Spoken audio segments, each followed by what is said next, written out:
And we are live, guys. Welcome back to the Sartain Report. You guys were joining us on Wednesday. You know we were cooking with fish grease. It was a really great time. The comments I got afterwards were the best comments I've ever gotten for anything I've ever done. So I want to say I appreciate you guys for sticking with me through that first one. I want to clear up a few things, and we're going to get back into the video. Number one, let's go into the first thing. I said this yesterday. I got a copyright claim from Jubilee. So that's the first thing I want to let you guys know. And yes, it was from Jubilee. A lot of people probably didn't believe me. They thought I was just trying to make an excuse why my stream went down. It was actually a copyright claim. It was from LDS Affiliates. Okay. You want to check out here next. You can see that LDS Affiliates is actually does removal notices on YouTube on behalf of Jubilee Media. But I also want to give you guys the good news, which is the claim was later then released. Mark Manson versus 24 Manosphere, Jubilee debate fact-checked, the Sartain Report. Good news. After reviewing your dispute, LDS Affiliate US has decided to release the claim. So I do want to give credit where credit is due. However, I will say this. While I am getting the, whatever money back for from AdSense from that video, the fact of the matter is they did cut me off at 246. And then that was the end of my stream. So that part I can never get back. So instead of giving up, we're going to finish this whole thing. And they released their claim. So if LDS wants to come after me again, you're more than welcome to. But you're the one who's going to have egg on your face, not me. All right, so let's keep going, guys. I want to go over a couple things that happened during the thing yesterday. So first one, if you guys remember this, I made a point. I offered Mark Manson $200,000 to do a debate. It was $200,000, and basically his first claim was that the Manosphere was a $1 billion business that was in the business of keeping men angry and keeping men insecure. And the first part of that is, of course, any of you guys who are familiar with the Manosphere, you know that this is ridiculous. Mainly because here's a trivia question: how much did Fresh and Fit make in YouTube AdSense this month? Anybody? Write it in the chat. How much did Fresh and Fit make from YouTube this month? The answer is, wait for it, 0. They've been demonetized. How much did Clavicular, Andrew Tate, Justin Waller, how much did they make on YouTube or even TikTok this month? Does anyone know? How much money did they make? They made $0 because Manosphere content creators, whether or not they are extreme or not extreme, they are constantly demonetized, ratioed, they are deplatformed. So the idea that the Manosphere is a $1 billion business was obviously a ridiculous claim that he had no basis to, he had no data to support. So I had made the offer. I said, number one, Mark, if you can prove that the Manosphere is it was a $200,000 offer. Mark, if you can prove that the Manosphere is a $1 billion business, that's the first point. And then the second point you have to prove is that anti-Manosphere content doesn't actually make more money than Manosphere content. So what is anti-Manosphere content? It's every time Piers Morgan shits on the Manosphere. It's Inside the Manosphere by Louis Theroux. It's the Netflix Adolescence special. It's even guys like I respect these guys, but like Abba and Preach, when they make anti-Manosphere content. It's what was the show with Aziz? What's his face? I can't remember. Andrew Schultz show. I can't remember the name of his show. They were shitting on the Manosphere for money. Hassan Piker, Destiny, Jasmine Jafar, Not So Erudite, Farha Khalidi, all of them, they make money off dumping on the Manosphere. And my second point was anti-Manosphere content. And by the way, let's include Mark Manson. Let's also include Jubilee. If we took all of the money from the anti-Manosphere content, that's more revenue than the Manosphere had. Okay, those are my 2 points. If Mark could disprove those 2 points, then I would write a $200,000 check to whatever charity he wanted. Of course, ridiculous because he was never going to win this. And then Mark, on the other hand, if he had taken this debate, which good for him, he didn't, he would then have to write a check to what's called Hounds for Heroes. I'm a disabled veteran and I'm into animal rescue. This is an organization that trains service animals for disabled veterans. And this is something that's very close to my heart. Had Mark taken this debate, which he would have lost badly, then that's essentially what would have happened. Now, to prove the reason why he did not take the debate, just because, again, I like to lead with evidence for those of you guys who think I'm just sitting there with the trust me, bro science. This was Mark's claim. You guys can clearly see it on the screen. I guarantee you Mark wishes that he could take this down. The Manosphere is a $1 billion business. You guys understand what a billion is? A billion is $1,000 million. The Manosphere is a $1 billion business that profits from keeping men angry and insecure. Mark then went on and did a reaction video to his video on Wednesday on Jubilee Media, and then he made a social media post about his appearance on Jubilee Media. Anybody want to guess what his first claim was? His first claim was, look for it, it's right here on his Instagram, the Manosphere needs men to stay angry. That was his first surrounded point. Wait a second, hold on. Let's go back to the actual video. The Manosphere is a billion-dollar business that profits off keeping men angry and insecure. Later on, when he had to recount this statement after talking to several people for months and actually coming to the realization that the Manosphere was not a billion-dollar business, he writes, the Manosphere needs men to say angry. And you'll notice also on his post, there's no mention of $1 billion anywhere.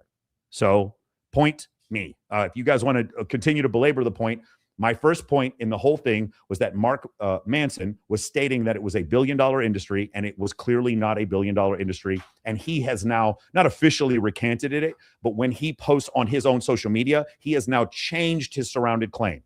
Okay, anybody who wants to deny that or say that I'm making this up, one more time, there was his original claim. There is his claim now on social media. There's no mention of $1 billion anymore. Okay, so let's keep going. Why is that? Why did Mark believe what he believed? I would highly recommend, it's required reading in my course, The Subtle Art of Not Giving a Fuck by Mark Manson. It's a terrific book. Why would a guy who wrote such a masterpiece, who really, he doesn't seem like he's intellectually challenged at all. He's got 10 million followers.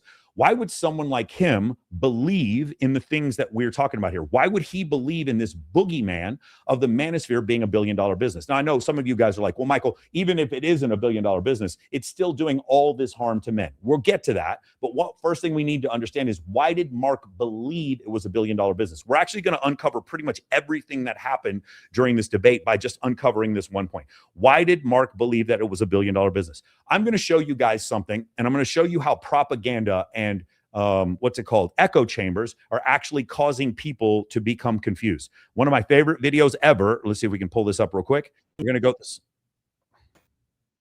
Okay, let me see if I can do this, guys. 1 second. Give me 1 second. Let's start over. Incels have been. All right, guys, I apologize. We're going to do this one more time. This is Ross Kemp.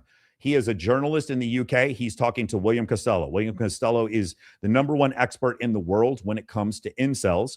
And Ross Kemp is interviewing William Costello. Ross Kemp watched the Adolescence show. In the show Adolescence, for those of you who don't remember, Adolescence was about a young boy who watched Manosphere content and then stabbed his female classmate because he watched Manosphere content. When you go and you do any kind of review, stop the video right now. I'll give you 100 grand if I'm wrong. There has never been a single incident anywhere in the UK of a middle-class white kid watching Manosphere content and then stabbing his female classmate out of hatred. It has never happened one time, and yet this piece of propaganda, Adolescence, is being used it's being used by Parliament in order to get legislation passed. If you don't believe me, go check this out for yourself. Now, this is Ross Kemp having a conversation with the world's foremost expert on incels. Let's listen to what he has to say, and then when you hear this, I want you to consider what it is that Mark Manson might believe. How many incels have become killers? We'd say roughly between 7 to 15 around the world. Sorry, how many? 7 to 15 incel killers. And roughly 59 people have been killed in ideologically motivated incel killings. In the United Kingdom? Around the world. Okay. You guys see this? This is what happens when actual objective facts hit your worldview. It's a look of confusion. I know a lot of you people who are watching this, I get it. I have a very punchable face. You were sure you were going to come on here. You were going to prove me wrong. All the things that I was saying were incorrect. And I keep showing data. I understand that me attacking your worldview with data, it's a very, very hard thing to deal with. This is one of the reasons why you don't hear me making extreme claims, like ever. Like I really don't, because I understand that somebody else may have data to disprove my claim. And I'm always open to being wrong. And I'm always open to feedback. One more time. Here's a little piece of feedback. Jubilee, next time you have that little SANS thing, if you guys saw that little window, we'll put over here, that little window that said SAN on it that was doing the fact checking. And Mark Manson said that the all-time high, or one of the all-time highs for suicide in the United States was in the 1950s. That little SANS box, that little fact checker box, it should have corrected him, but it didn't. Why didn't it correct him? When he said something that was objectively false, why did it not correct him? When he said that the Manosphere was a billion-dollar business, why didn't the little fact checker box pop up and say, it's actually not a billion-dollar business? You'll notice that fact checker box only came up to disprove the debater against Mark. It never came to disprove Mark, even though several things Mark said were there's no data to support, like the idea of like test driving several cars to get into a better relationship. Obviously, there's no data to support that. So that's the thing I want to point out to you guys, is that because there was no data to support it, why didn't the fact checker do the same thing against Mark that it did for Mark? That's a little piece of criticism I'd like to give you, a little piece of feedback I'd like to give you, Jubilee, just going forward. Let's keep going here. So effectively, I have got everything wrong about incels. Just take Ross Kemp out of this and then put Mark Manson in this. And it's not about incel killers. It's about the Manosphere is a billion-dollar business. The extreme views of the Manosphere are not extreme. They're actually the mainstream views of the Manosphere. Understand, like, look at Ross Kemp's face. This is Mark Manson right here. So effectively, I have got everything wrong about incels. I think that they kill lots of girls. I think they're a threat, a permanent threat to the security of this country. I think there are hundreds of thousands of them. I think that they are generally white and right-leaning. All those preconceptions that I have are wrong. Many of them, yes. Just realise that the documentary is over. I've never seen anyone look so disappointed. There's so few murders. It only means involuntarily celibate anyway. That's what an incel means. There's female incels as well. Fair. All right, guys, just going back to what I said before. So that's the first thing. I want you to understand. Ross Kemp is a journalist in the UK, and he still got all of that data wrong. He believed all those things about incels. Why? Because he believed what he saw in a piece of propaganda called Adolescence on, wait for it, Netflix, which is the same place that Louis Theroux did his Manosphere documentary. Now, I want to bring up something. Hopefully you guys don't take this the wrong way. And I can prove these numbers if you guys want me to do so at a later time. I talk to a lot of sales trainers because we hire a lot of setters and closers for the Men of Action program. I talk to a lot of sales trainers. I go to a lot of sales trainer conferences. Some of the biggest sales trainers in the world are good friends of mine. Cole Gordon is a good friend of mine. Jeremy Miner is a good friend of mine. A lot of these guys are good friends of mine. I talk to them frequently. They hire and they train closers for different dating companies and companies that are sort of in this space. And that includes, just name any one of them you can. And I asked them before, like, how big is my company, Men of Action, in comparison to the other ones? And according to them, and every one of them agrees, is that Men of Action is a bigger company in this space, meaning like sort of Manosphere, self-help, male self-improvement, dating space, that my company is bigger than anyone else's. That's what they're saying. I'm just going off what they're saying. My point is, let's just say I'm not the biggest. Let's say I'm second biggest, third biggest, fourth biggest. My question is, if I'm that big in this space, and I'm clearly not teaching men to be angry or to be victims or to be insecure, because I'm not. You won't find any data. You won't find any videos of me saying men should be victims, ever. My first question to you is, why didn't Inside the Manosphere interview me or Rollo or David Cooley or a number of other people who have moderate beliefs? Why didn't they interview us? Well, the reason is obviously because our views are not that extreme. That's number one. Number two, the other problem is with someone like me, because my views are not that extreme, I'm also not that big of a get. I only have like 200,000 followers on Instagram. It's not that big in comparison to like Mark Manson, or it's not as big as Andrew Tate or Clavicular or any of those other people. I'm not that big. And number three, I will do 60 hours of research. I did about 30 hours of research for this video that I'm doing right now. I will do that level of research. So you'll have me on, let's say Jubilee. I will come in there. I will kick the living crap out of whoever you have me debating against. I will throw so much data at them, they won't know what to do. And you don't get any clout from it because I really don't have a following. So that's the reason why I expect, again, if I have a big enough footprint in this space, why was I not invited on any of these things? I'm not trying to be arrogant here. I'm just saying, why does this not happen frequently, over and over again? I've contacted Jubilee they've had numerous things like this. I know they know who I am. One of the guys who was in this who was in the debate, I literally bumped into him at the Sphere. He comes up to me, goes, "Hey man, I'm a big fan of your work." And I said, "Hey, he goes, I'm doing this thing for Jubilee where it's 20 of us versus one guy. They won't tell us who the guy is." I was like, "Hey, can you contact Jubilee and please let them know? I'd love to be a part of this." Jubilee knew who I was, and they still did not contact me. So I'm just curious why they didn't contact me. Is it because the things I'm saying are too extreme, or is it because the things I'm saying are not extreme enough, and you cannot continue to propagate the nonsense about this being a billion-dollar industry that profits off making men insecure and making men angry?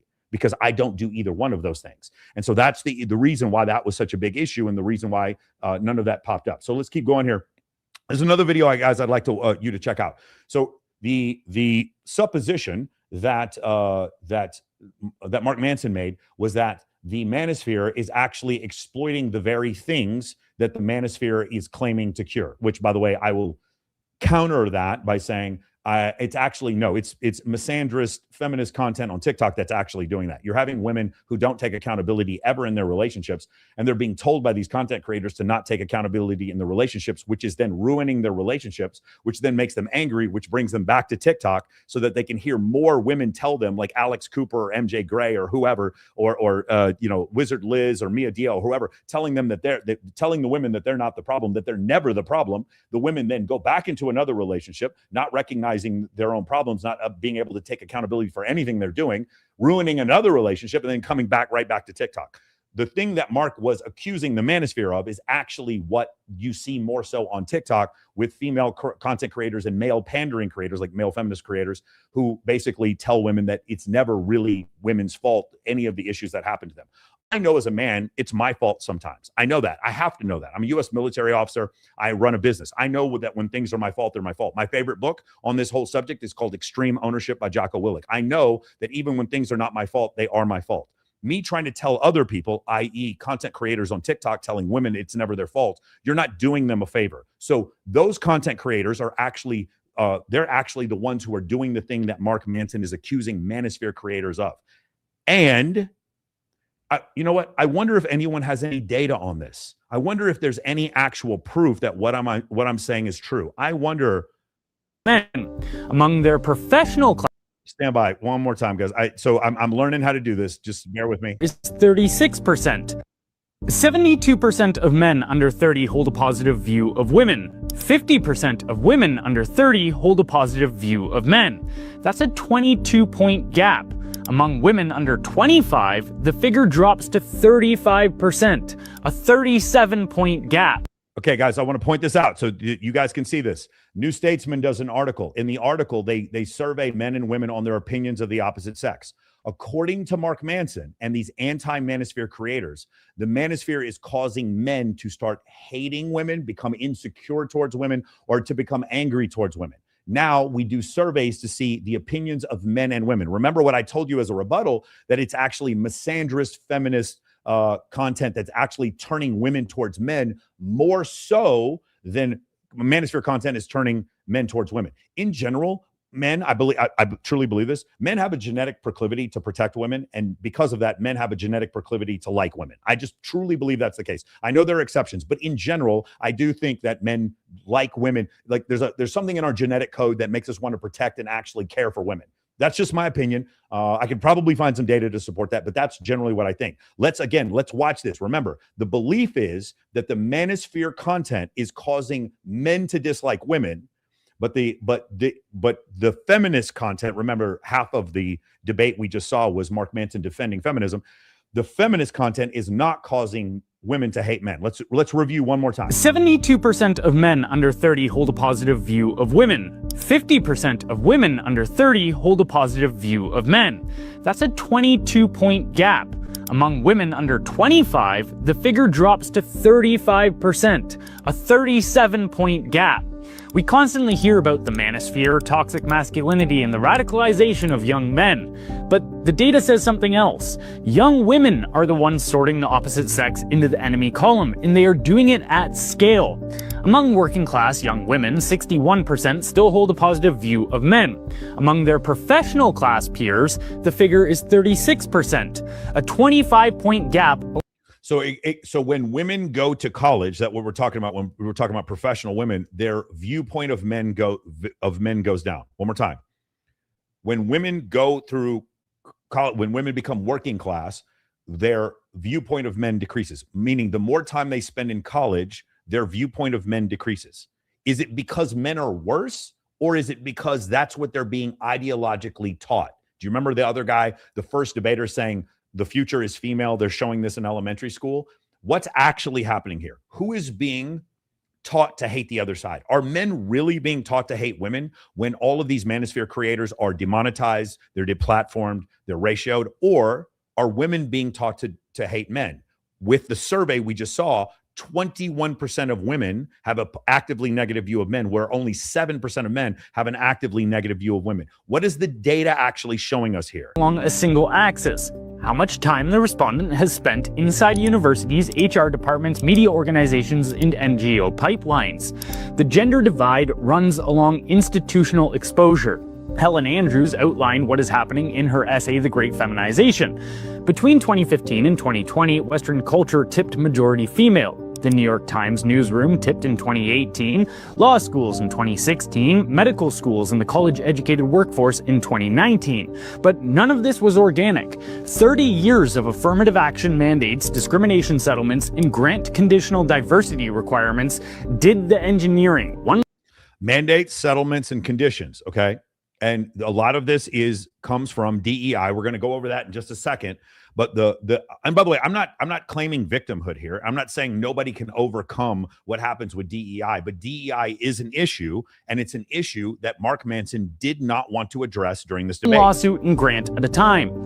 And by the way, for those of you who are waiting for it, I will be reacting to the debate. I just need to get through this initial point because there was a lot of there was some rebuttal by Mark in his his Wednesday video, and I was waiting for him to just at least acquiesce and say, hey, I got a few things wrong. He did not. Once those institutions tipped, their purpose changed. A justice system built to adjudicate crime became one to protect oppressed minorities. A newsroom built to report became one built to enforce narrative uniformity. A university built to argue became a safe space. The mechanism is older than wokeness. Male groups are mission-oriented. Female groups are cohesion-oriented. Effectively, men want to put the ball in the net, and women want to make sure everyone has a chance to play with the ball. All right, guys, I wanted to make sure you guys saw that. So I want to show the New Statesman article actually shows data backing up what I was saying before, okay? And what was the data? The data was that when men were surveyed, 72% of them had a positive view of women, 7% had an actively negative view. Vice versa. Women, 50% of them had a positive view of men. Under 25, only 35% of women had a positive view of men. And when we talk about women actively negative view of men, it was 21%. So 3 times as much women disliking men as the other way around. And then we also found that as women spent more time in university, their opinions of men dropped. So all of this social media hullabaloo about manosphere content, who's really being affected? Let me give you 2 more data points. I'd love for you guys to check out a book called The Anxious Generation by Jonathan Haidt and another book called Sextinction by Deborah So. And in both of these books, it goes over this very, very well documented fact, which is that women use social media more than men and they are more affected by men. So Mark is sitting here trying to fight against a problem. Why did Mark believe there was this massive problem? Because Mark's corpus of information came from the Inside the Manosphere documentary by Louis Theroux. You say, well, no, Mark, I'm sure he did additional research besides that. Well, he did. Then why did he say the Manosphere? If he did research, why did he say the Manosphere was $1 billion business? It's not, and he's recanted it. Why? If he did any research, literally, if he had sat down with anyone and said, hey, is the Manosphere $1 billion business? Nobody would have said, yeah. You would literally have to include Chris Williamson, Joe Rogan. You would have to include Andrew Tate at his peak, which clearly he's not there now, and every single content creator, and you would still not even get to $250 million. How is this a $1 billion business? I'm just asking, does anyone want to debate me on this? Nobody wants to. And the reason why is because you recognize that this is wrong. But the point is, why did he think this boogeyman was so big? It's because he gets his information from Netflix instead of getting his information from peer-reviewed data or getting his information from people who are less biased than the echo chamber that he sticks himself in. Here's the difference. I don't believe Mark Manson follows content creators he doesn't agree with. I don't agree with Mark Manson, and I follow Mark Manson. Do you see the difference? That's the difference. I don't want to be in an echo chamber. I will do anything in the world I can to stop myself from falling into the echo chamber.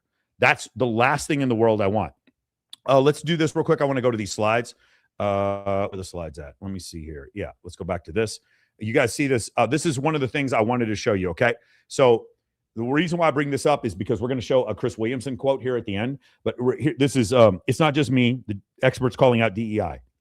Remove it. Diversity, equity, and inclusion initiatives do not belong in academia. The way to account for discrimination of the past is actively enforce discrimination now. This is Dr. Deborah So of York University. She's a doctor of psychology, and you can see her book, End of Gender and Extinction. The next one is called, it says Reform It. Actually, we're going to turn this off for just a second so everybody can see this. Some DEI programs promote ideological conformity by presenting contested concepts without identity and oppression as indisputable. That's Steve Stewart Williams. He's a professor of evolutionary psychology at the University of Nottingham, Malaysia, and he's also the author of A Billion Years of Sex Differences and The Ape That Understood the Universe, both phenomenal books. The next one over here, as you guys can see, this is diversity initiatives produce a certain amount of reverse racism. Do you guys understand how liberal fucking Scott Galloway is? He said diversity initiatives produce a certain amount of reverse racism. Affirmative action should be based on need and not physical characteristics. That is Scott Galloway. He's a professor of marketing at NYU STEM. And then finally, the last one right here, which is my favorite one, the coup de grace. DEI offices should count boys and men as a population of concern, especially boys and working class males, the group being left out. This is Richard Reeves, Professor Richard Reeves of the Brookings Institute, who said this thing. And what do all these guys have in common? What do all of these guys have in common, guys? What do they all have in common? They were all on Chris Williamson. That's what they all have in common. And so the last thing I want to present you with, guys, before we get back into the get back into the last part here, let me see if I can do this without screwing anything up. Here we go. We're going to try this one more time. Guys, when he brought up Chris Williamson, when when Mark Manson said, hey, there's a guy that I think he's doing a great job and he's not saying all these extreme things, it's Chris Williamson. I want you guys to know something. I'm about to show you a video, and this video, and this is for Mark Manson if you watch this video by Chris Williamson is indicative of what the actual manosphere is. The actual manosphere is not repeal the 19th. The actual manosphere is not, well, these women, because they have a high body count, they're all worthless individuals. That's not part of the actual manosphere. The actual manosphere is not disrespect women. The actual manosphere, that is not the actual manosphere. There are people in the manosphere and the extremes who have some of these beliefs, and they're allowed to have those beliefs. But the actual manosphere is about uplifting men, not at the detriment of women. The actual manosphere is about your testosterone levels. It's about what you read, what you put into your body. It's about your sleep schedule. It's about your dating life and dating history. It's about getting off your ass. It's about learning about AI. It's about learning new industries, about learning a different way. It's about learning sales techniques. It's about improving yourself as a human being. It's about learning present moment awareness, gratitude. That's what the actual manosphere is about. And it's also about observing the truth as it is the truth, not the truth through any kind of lens, the truth as it is the truth. The manosphere is about the truths, some of the truths that evolutionary psychology points out to us, even when these truths are inconvenient and when these truths are nasty, when these truths don't make us feel very good. I want to show you guys one thing here real quick. This video, to me, is the manosphere. The tall girl hypothesis, which I start. They don't want to marry men who make less than they do. There's a million studies on this, and it's noticeable just from talking to women. They don't want to marry a man shorter than them, and they don't want to marry a man who makes less. Sorry. There's an idea called the tall girl hypothesis, which I bro science into existence about 4 years ago. I got in a lot of trouble when I first started talking about this. So if you were a 6'3" woman, typically on average, women want to date a guy taller than them. You're looking at pro athletes, right? If you want to date, if you're a 6'3" woman, you want to wear heels at your wedding, like you're looking at dudes that are 6'7". Like you're looking at pro athletes. The point here is if you are a taller woman and want to date up and across, there is a smaller cohort of men for you to be able to pick from. Yes. Guys, I want you to consider, he said, if you are a taller woman and you want to date up and across, what's that called? Starts with an H. There's a very clear term for it. You've heard William Costello talk about it on Chris Williamson. It's hypergamy. Hypergamy is that dirty little word that the anti-manosphere people don't agree with. They don't like that word. When Chris Williamson says it, it's totally fine. When I say it, it's because I'm a troglodyte, man-hating, misogynist pig. Economically, over the last 50 years, women have become taller. Socioeconomically, they have grown. Exactly. Right? Men have stagnated, and in some cases, they've actually gotten a little bit shorter. What this means is, if women on average want to date a man who is as educated or more than them, and as wealthy or more than them, but women are now out earning and out educating men, you have an ever increasing group of high performing women competing for ever decreasing group of ultra high performing men. Yep. Now, these guys have got unlimited options, so they can use and discard these women as they need. One more time. Who talks about this all the time? Do you understand when Chris Williamson says this on Tucker Carlson, it's not an issue. When I say this, it's who hurt in the comments. It's who hurt you, bro.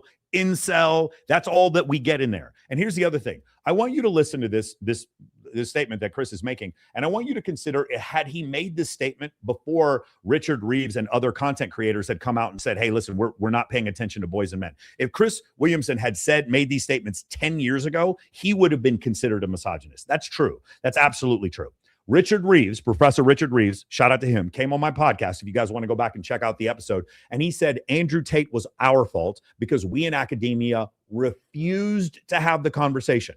Now I'm forcing the conversation. And because I'm forcing the conversation, it makes some people feel uncomfortable. I get that. I understand that I'm attacking your worldview. And even worse, when it comes to someone like me, I'm not saying anything extreme, and I'm attacking your worldview with peer-reviewed data. I get why you're angry. I understand why are you angry? Because you got your education from TikTok. You got your education from inside the Manosphere. You got your education from watching Piers Morgan. You got your education from watching Adolescence. That's where you got your education from. You got your education from Call Her Daddy. And now I'm attacking your worldview. And so because of that, you really don't like the things that I have to say. And because of that, I don't get invited on those shows. Why would you invite me on those shows? I don't know if you guys remember this.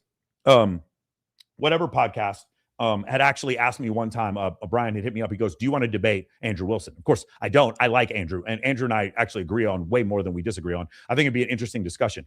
You guys saw Andrew Wilson debated some male feminist. I forgot who it was. Some dude, Hispanic looking guy. And I don't know if you guys remember, but Andrew Wilson just destroys this guy. Like he completely just curb stomps this dude.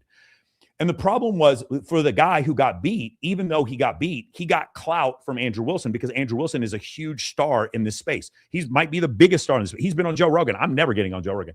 He's an incredible debater. Andrew Wilson is terrific. So even though this dude got his head kicked in, he got his head kicked in going up against Andrew Wilson, which gave him a ton of clout. I'm not that big of a creator. And no offense to anybody else in the space, nobody does more studying when it comes to debates than me. Nobody. If you guys want to go watch me go up against Destiny, go watch the episode where I go up against Destiny. And then me and Destiny go up against Ryan Dawson. You guys want to watch me in some of my debates. I don't lose debates. Or at least if I don't lose debates, and I always have data to back up every single thing I say. But I don't have millions of followers. So why would you want to debate me? You're going to take a head kicking for nothing. That's the reason why they don't invite me on these shows. Yes. These women feel like most guys don't meet their standards, or like the guys that they do meet are cads and treat them horribly, which antagonism between the sexes. This group of men at the bottom feel largely invisible and they retreat away from this. Anyway. No, not any. Do you guys hear what he's saying? Do you hear what he's saying? He's just talking about men retreating away, the bottom third of men.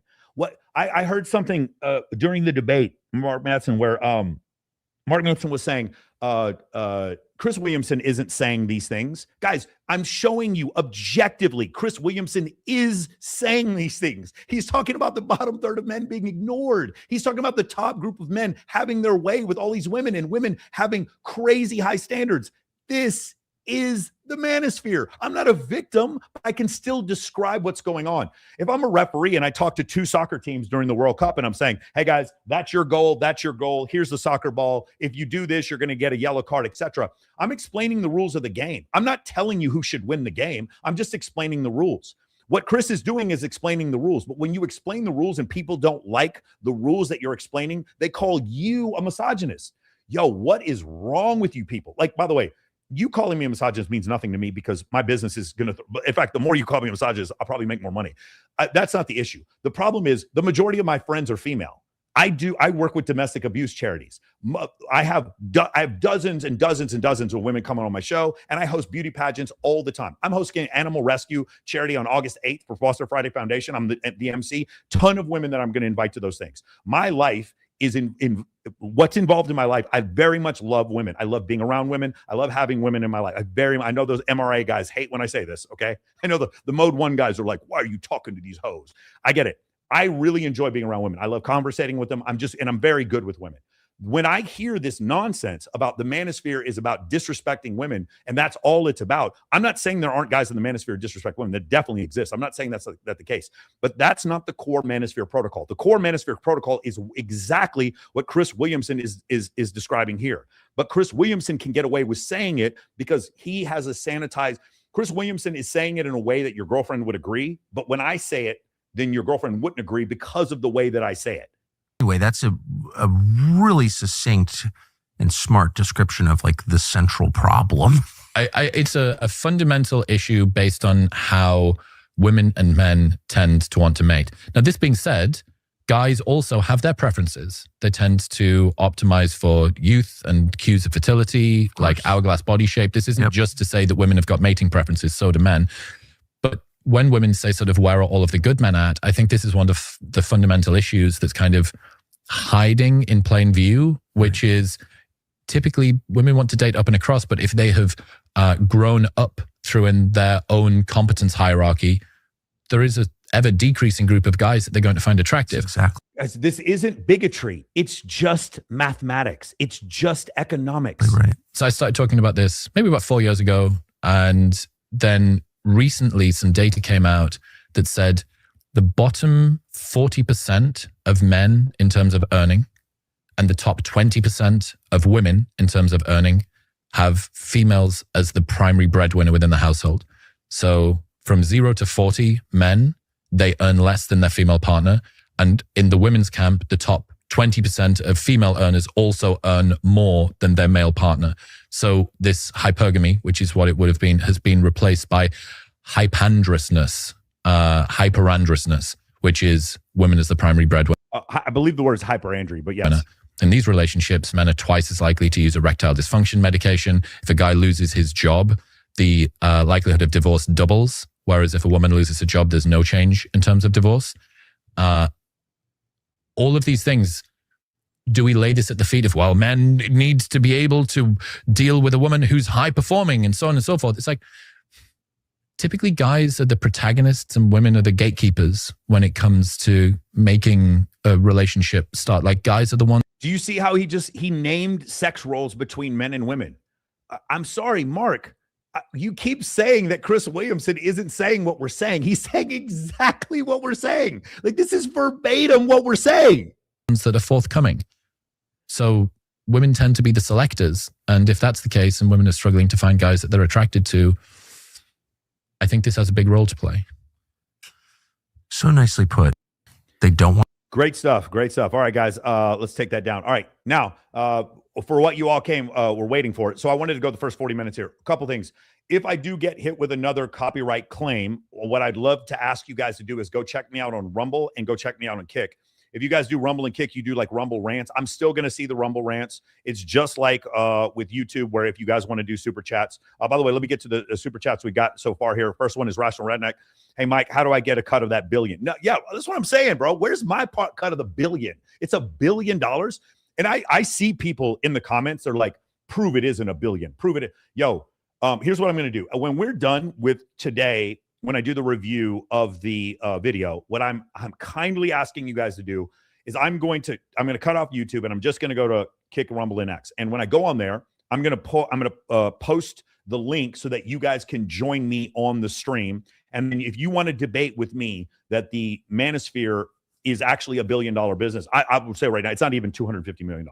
It's not. Actually, if you say that Andrew Tate is not making money from the real world because he's lost his point of sale, I know he has, by the way. I knew when that actually happened the first time. If we want to count that, then it's not even $200 million.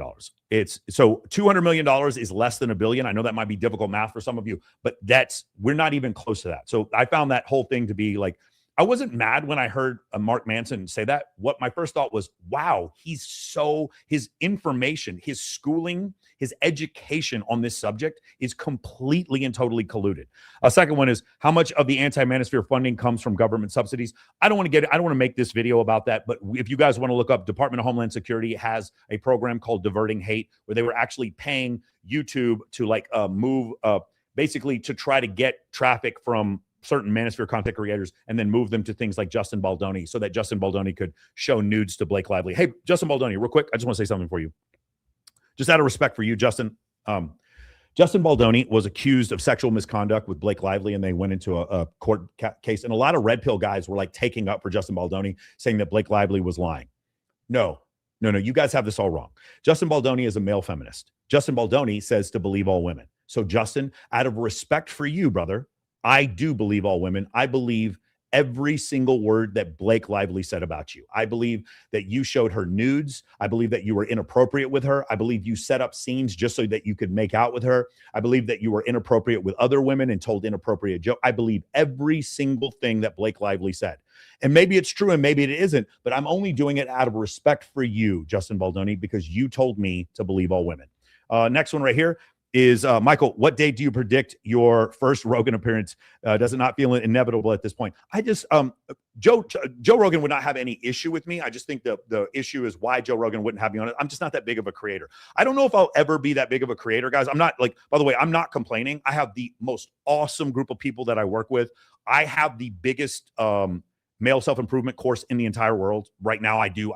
When we just talk about all male self-improvement, I'm not talking about Tony Robbins, Awaken the Giant Within. I'm talking about just male self-improvement in this space.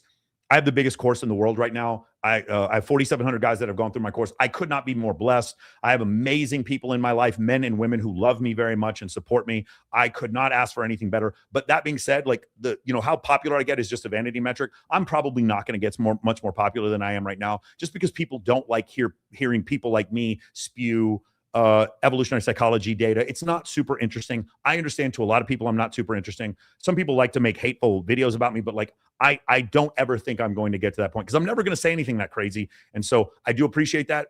I could have never in a million years. I have 500,000 followers on TikTok, YouTube, and Instagram. I could never in a million years think that I'd ever get 500,000 followers. That's probably all.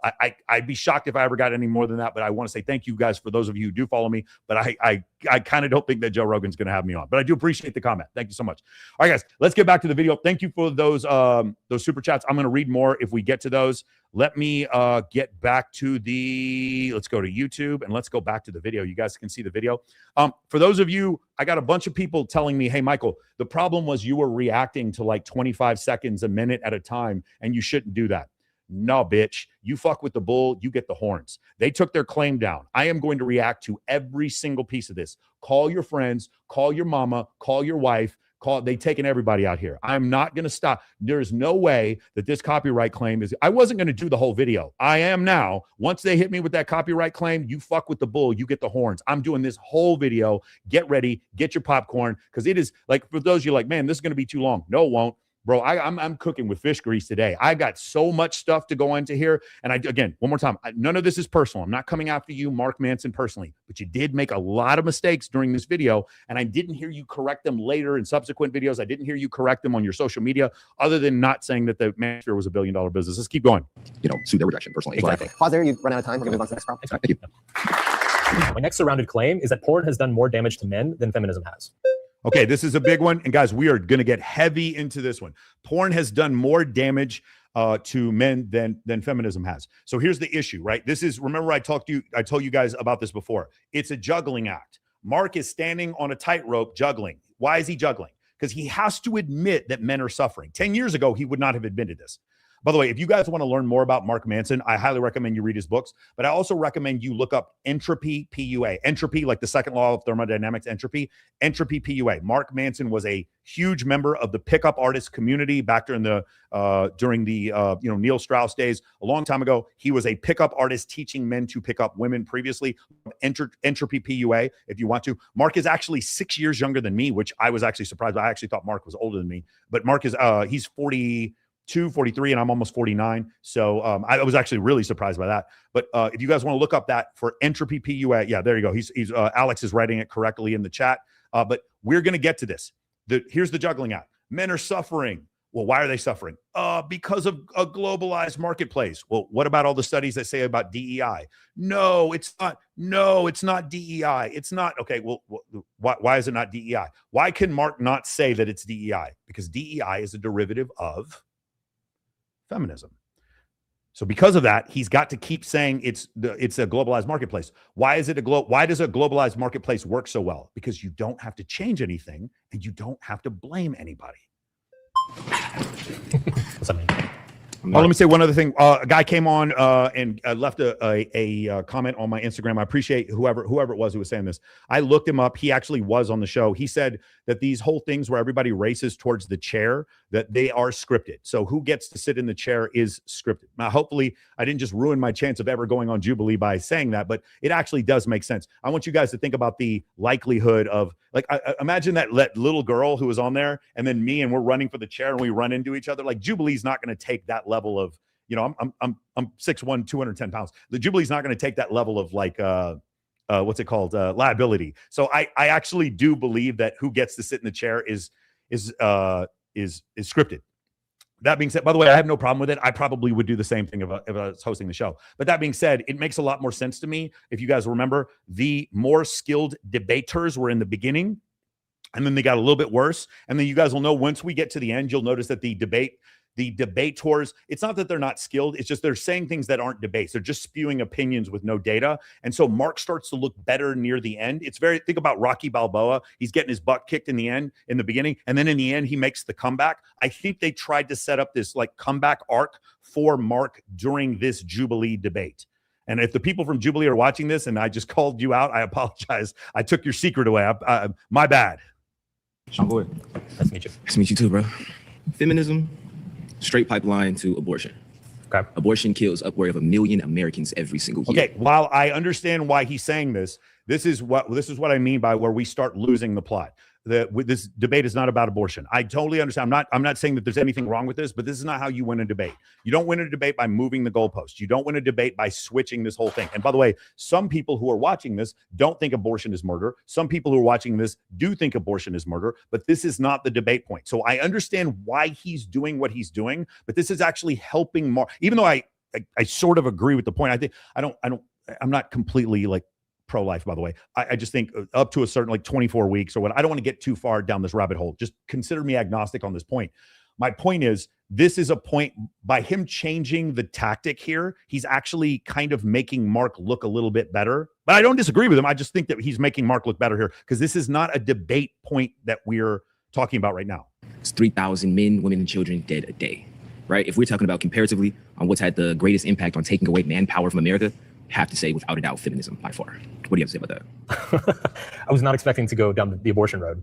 I don't see how this relates to like men's mental health. So Mark is actually like the reason why he's very relaxed under this one is because he knows that his audience is not pro-life. And so Mark is a very, very, very progressive, politically progressive audience. He knows that he's not going to lose any points with his audience based on this debate. And there's one other thing. Mark, at the end of the video, he says that there were certain comments that were despicable. I'll show you at the end. There's a comment that Mark makes where he said that even though some of the comments made during this program were despicable, I don't know what despicable arguments there were. If you guys saw a despicable argument, let me know what it was. I think this might have been the one. I don't really know what it is, but my point is, I think Mark knows that his core audience is not going to agree with the debater here. An agency in the world? We're comparing feminism specifically, right? Yeah. To porn. Yeah. So of course, porn is degenerative as well. I say we get rid of them, both of them, feminism and porn. Okay. Definitely. But if one other thing, I wanted to point this out because this was actually brilliant of Mark. I'm going to give Mark a ton of credit on this one. Look what Mark Manson did. He said, feminism has done more damage to men than porn. Oh, actually, let me turn the comments on. I apologize, guys. Feminism has done more damage than porn. So what he's causing the Manosphere creators to do is to attack feminism, but at the same time, they have to defend porn. You see that? You see how he's like playing this like 4D chess? It's like, because when we're doing the feminism, by the way, feminism and porn are like apples and oranges. It's like they're not deliberately related. You can make the argument that third wave feminism allowed for pornography. You could definitely do that, which doesn't work in Mark's favor very well. But the whole thing is like, if you say I'm against feminism, then you have to say, and here's the reason why porn's not that bad. And now you have a bunch of Manosphere creators saying porn isn't that bad, right? This was kind of it was a brilliant prompt by him. I don't agree with the prompt, but it's a brilliant prompt by Mark because he's causing the Manosphere creators to tie themselves in knots to attack one while defending the other. Sure. Feminism and the destruction that it's had on men as a whole in America versus porn. We'd have to like say that the lives actually being taken. Obviously, you see abortion as murder. Absolutely. So your argument is that the murder of all of the aborted fetuses, is vastly outweighs any damage that porn could ever do to. Extremely. Another caveat to that, the porn and feminism come from the same place. We could talk about that later on a different, in a way we get more. The same destruction of the nuclear family. Okay. Was because porn has been around for thousands of years. Let's say the people who own OF right now. Okay. Let's say that the most profound ability to make the America's daughters prostitutes from the young age all the way to the high age, right? So again, using the extreme words like prostitute, I think there are women who are on OnlyFans who aren't prostitutes. I know that's an unpopular claim with some of the guys in my space, but I don't think that makes you all prostitutes. What I do think is the case. By the way, somebody told me that I need to do it like this. I need to make the screen, the YouTube screen really small so that I don't get a copyright claim. I don't want to do that because then you guys can't really see what's going on the screen there. When he starts talking about this part right here, when he starts using inflammatory language like prostitute, you're already a third of the audience, and the third of the audience that supports Mark, they've already shut off. This is why this is not helpful. For a debate, let's stick to facts. Let's pin Mark down on facts. And like what's crazy to me is that none of these debaters pinned him down on billion-dollar industry. None of them did this. None of them pinned him down on, hey, HS Tiki Taki, Myron Gaines, Andrew Tate. They may say things that the majority of the Manosphere doesn't agree with. They say a lot of the things that Manosphere people do agree with, but not everything. Nobody pinned Mark down on this. These are very easy counters to his points, and I didn't hear any of them. On the vast majority, what they say, 35 to 40% of women right now, over 18 going up into 45. Okay, guys, you see this right here. This is the coup de grace. This is exactly what I'm talking about. The idea that 35% of women between 18 and 25 are on OnlyFans is ridiculous. It's not even close to being true. But the point is, what they did is they let this guy set himself up. Remember, we're about a halfway mark through the debate, and now it's like at the beginning, Mark was kind of getting beat up a little bit, but now he's making the comeback. Ready? Here's the comeback. Ready? Watch. He's going to correct this guy. Are on OnlyFans right now. That's not true. Absolutely ridiculous. But yes, definitely. I actually have the actual numbers from OnlyFans. I actually have the actual. Do you guys see this? It's like they just boop, just set him up perfectly. I happen to have look at all the things that this guy could have asked me about. The millions of things this guy could ask me about. I happen to have the data right here. Please give me that. Yeah. So there are 3.7 million total creators on OnlyFans. 1.1 million in the US. One more time, you guys look at the Sands fact check. See the Sand fact check? Now, later on, he's going to say he's going to make a couple of mistakes. Number one, the billion-dollar industry, the Sands fact check never popped up for that. It only pops up when Mark is making a point. It never pops up for the debater. Later on, he's going to say that the suicide rate all-time highs in the 1950s. Completely wrong about that. The Sands fact check, it does not correct him what he says that. Just pay attention to this part. About 90% are women, and only 70% are doing adult material. So that equates to about 700,000 women doing adult material in the US, which is roughly 3% of women between 18 and 40. It's still a lot. You would say that's more destructive than feminism. When feminism gave you the sexual liberation movement to even empower women to believe that you get some type of power. I think porn is more destructive for men than feminism is. Explain. So the average male currently first got access to porn when he was 11 years old. By 18, 90%. Again, so this is what is so brilliant. Honestly, of all the things Mark did, and maybe it was the people at Jubilee did this, he's making points about porn. I'm not going to argue with you, bro. What do you want me to do? You want me? Yes, 11-year-olds should not be able to see porn. What am I supposed to? You want me to argue against you?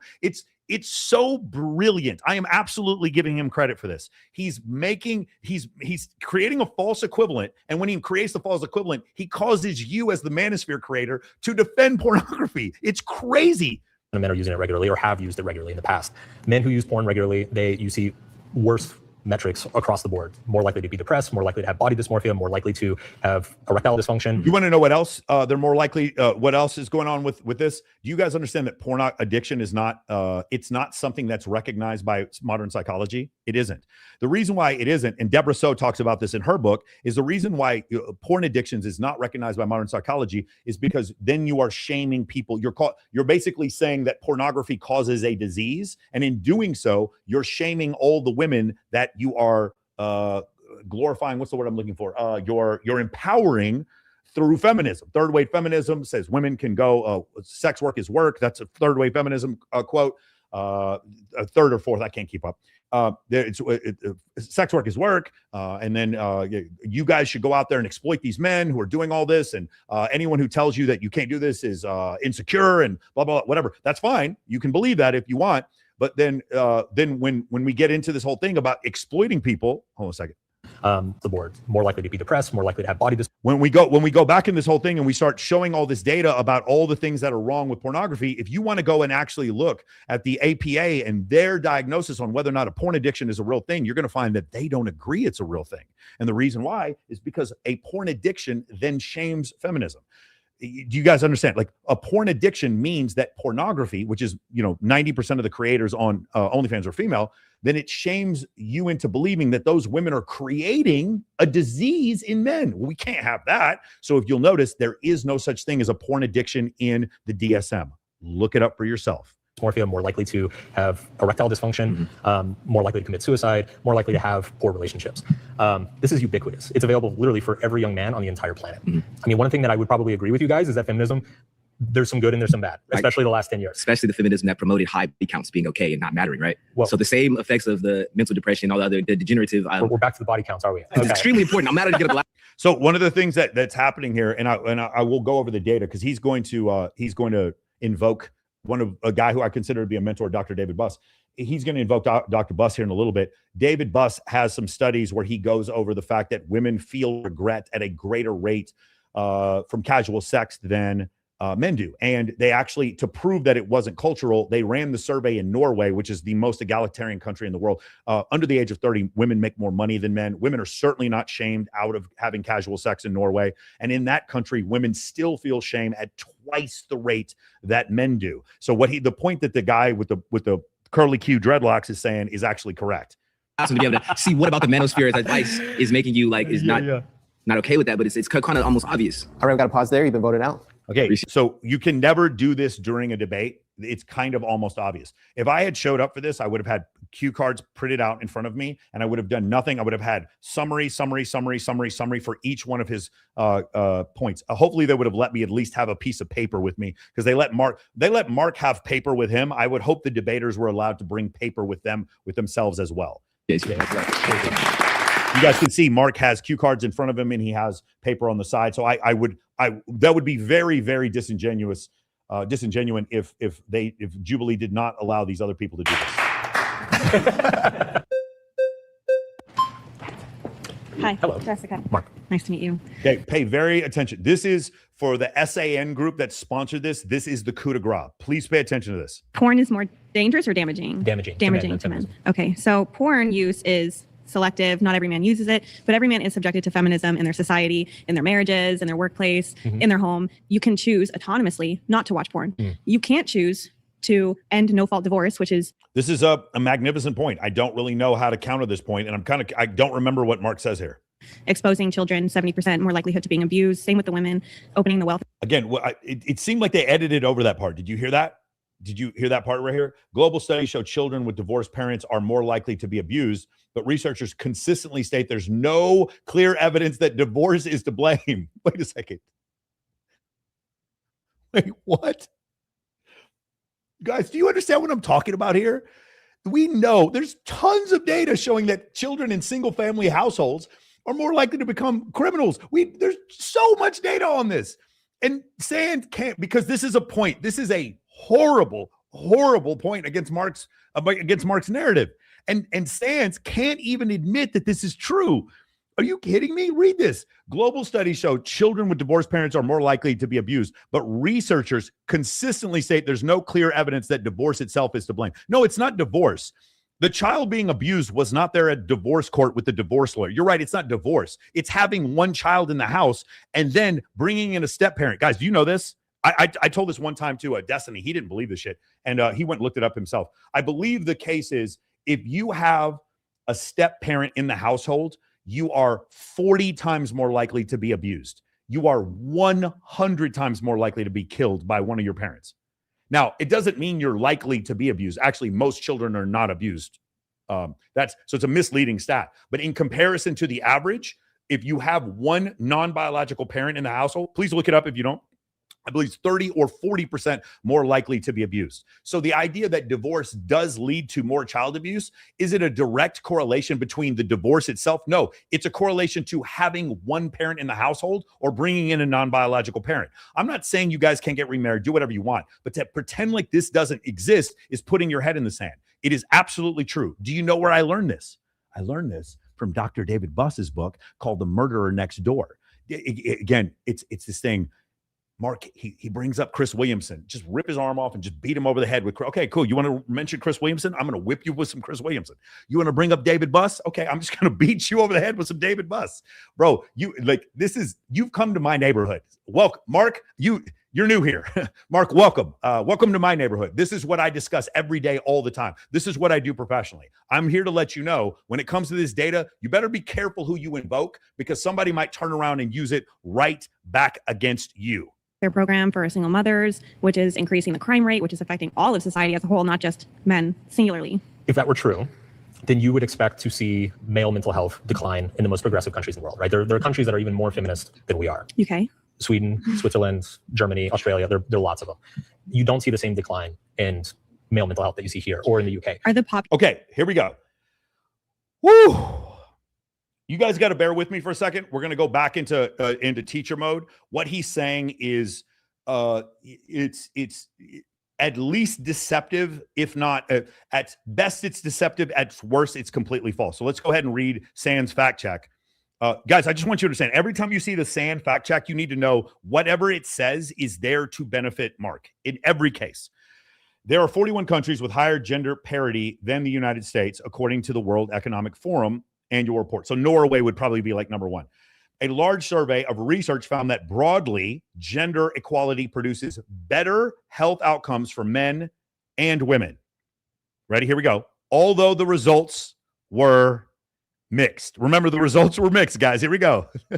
And limited factors like self-reporting and failure to examine more nuance. I wonder if there's any clear data on this other than just saying it's mixed. I wonder if we can find some clear data on the whoops.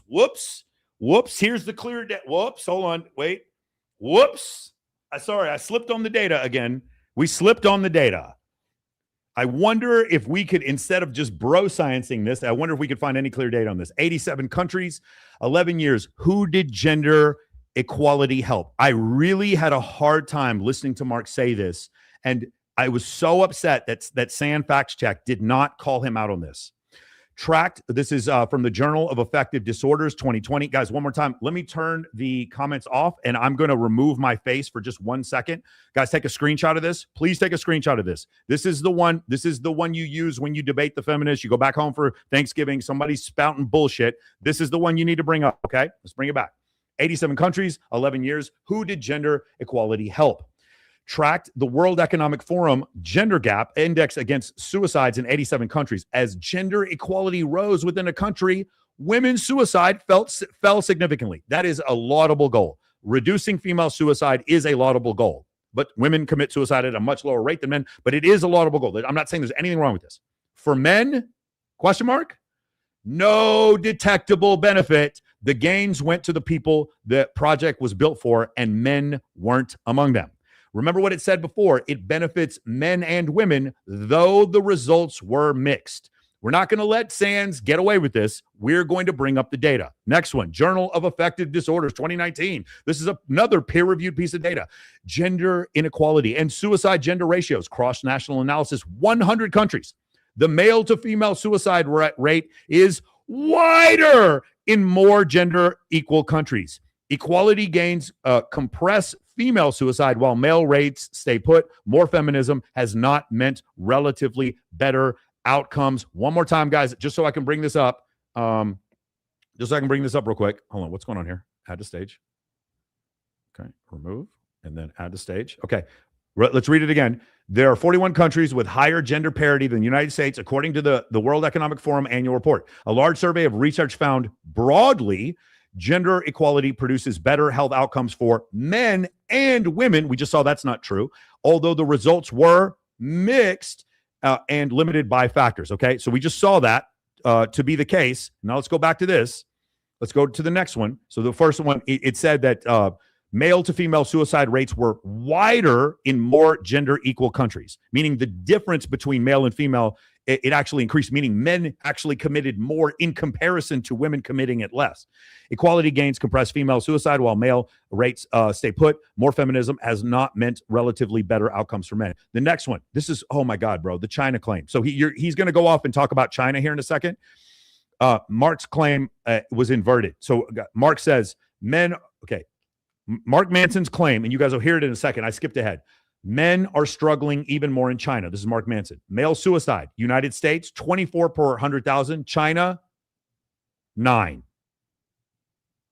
It's almost it's just over 1/3 the rate it is in the United States. So a country like the US with more feminism has a higher suicide rate for men than they do in China.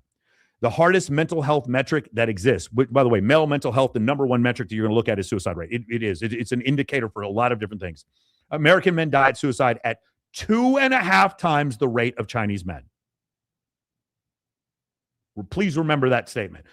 The bottom line, his own test failed. Mark's argument was if feminism hurt men, feminist countries should have worse male outcomes. Run his test on suicide. Equality gains helped women on the male-female gap only. Equality helped women only. The male-female gap is wider in egalitarian nations and non-feminist. China beats the U.S. by 2.5 times. His own logic applied to the hardest data cuts against him. Okay? I just want to make sure we understand that. Now, by the way, I'm not saying that DEI and feminism don't help women, because it clearly does help women. I'm not saying that's not the case. But the problem was this debate is why men are falling behind. And the manosphere is what's to blame. We already looked at that other that video I showed you with Liam, where he was talking about the New Statesman article. Women approve of men or have a high view of men. Only 50% of the time have a negative view of men, 21%. We already went over that. Women having a negative view of men because of what they're being exposed to. Now we're talking about what is it that causes men to actually suffer and men to fall behind economically. And then the answer is, well, no, feminism's not the problem. Do you see here? Feminism's not the problem. And then as SAN, they try to back up Mark. But when they try to back up Mark, they say, well, the results were mixed. They were these were broad results and they were mixed. And then I just showed the data. I guess I'm starting to understand why Jubilee didn't ask me to come on. I guess I'm starting to see that. Let's keep going. Populations the same in Germany and Sweden as they are in America? No, there's lots of differences, obviously. But my point is that if feminism was just by and large the problem for men's outcomes, then you would see a clear pattern across all of the most progressive countries of the world, and you would not see men struggling in non-feminist countries, right? So there are countries like China and Japan where men are struggling even more than they are here. Again, we just saw that. That was what he stated was categorically, one more time, let's look at it again. That what he just stated was categorically incorrect, right? Mark's China claim. Men are struggling even more in China. Male suicide, United States, 24 per 100,000. China is 9. This is not, what he's saying is not accurate. This is when I talk about things that he stated that were objectively wrong. This is one of the things that he was saying. Why is he saying this? Because he has to defend feminism. The problem is Mark stepped in it. When he decided to do an anti-manosphere debate, one of the things he had to do was say, okay, well, if the manosphere is trying to solve this problem and they're doing a bad job, let's go ahead and define what the problem is. Well, the problem is men are falling behind. Okay, why are men falling behind? Oh, it's because of us. It's because of the liberals. It's because of feminism and DEI. Shit. What are we going to do? I know. I got an idea. Let's just say it's because of a globalized marketplace. We'll say that's the answer. An indicator that feminism is like not the root cause here. Okay, but the argument is porn is doing more damage to men than feminism. Yes. You can choose as an autonomous adult male who's accountable for your own actions and behaviors not to watch porn and engage in that activity, but you can't choose to avoid feminism in society. Correct. But it's, if 11-year-olds were getting access to cigarettes and alcohol every day, would you make the same argument that those 11-year-olds, they can choose not to indulge in cigarettes and alcohol? Well, or would you tell the purveyors of the cigarettes and alcohol, get the hell away from I would probably tell the parents, your child isn't autonomous. They can't make their own decisions. They can't consent. So you as a parent need to be more controlling over your child and their behavior. Ding, ding, ding, ding, ding. Behavior. So children, making an equation between adult male and children is not the same because they're not autonomous like adults are. And porn is predominantly harming young boys. Absolutely. Yes. Yeah, which is why we should probably have age restriction and identification on it for uses, which has been shut down in places like Minneapolis. Yeah, so I agree. One more time. He's trying to get her to defend porn, but he can't. And what I do appreciate about all these debaters is they're rejecting the analogy. They're rejecting the analogy of porn versus feminism. Porn and feminism, you might as well say they're the same thing. In a lot of ways, third wave feminism led to female liberation, which led to pornography. By the way, the other thing I want to point out, because I thought this was a little disingenuous, porn has been around for thousands of years. When we all talk about porn in this country, what we're talking about is 1970s It was, I believe, a Supreme Court ruling where it basically found that you are able to take a camera and film yourself and it's protected under the First Amendment. That was the 1970s. So that type of pornography that we're talking about, that type of porn, that has only existed for maybe the last 50 years. So the idea it's been around forever. No, feminism has been around longer than pornography.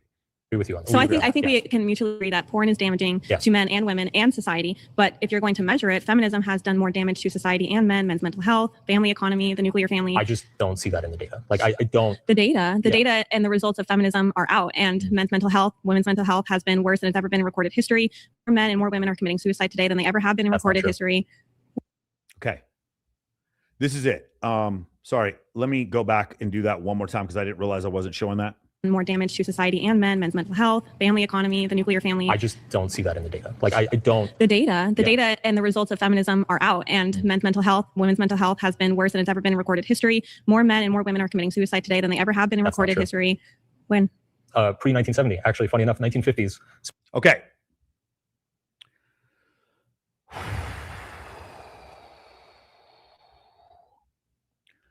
This is, to me, of all the things that were disappointing, this is the absolute worst of everything that I saw. Let me show this to you guys one more time. If you guys can watch right here. The suicide rates in the U.S. have increased dramatically since, now he said 1950s. You guys all heard him, right? I'm not crazy. He said the 1950s. Today than they ever have been in recorded history. When? Pre-1970, actually, funny enough, 1950s, suicide rate was actually the all-time high. Okay. Did you guys hear him say that the suicide rates were all-time highs?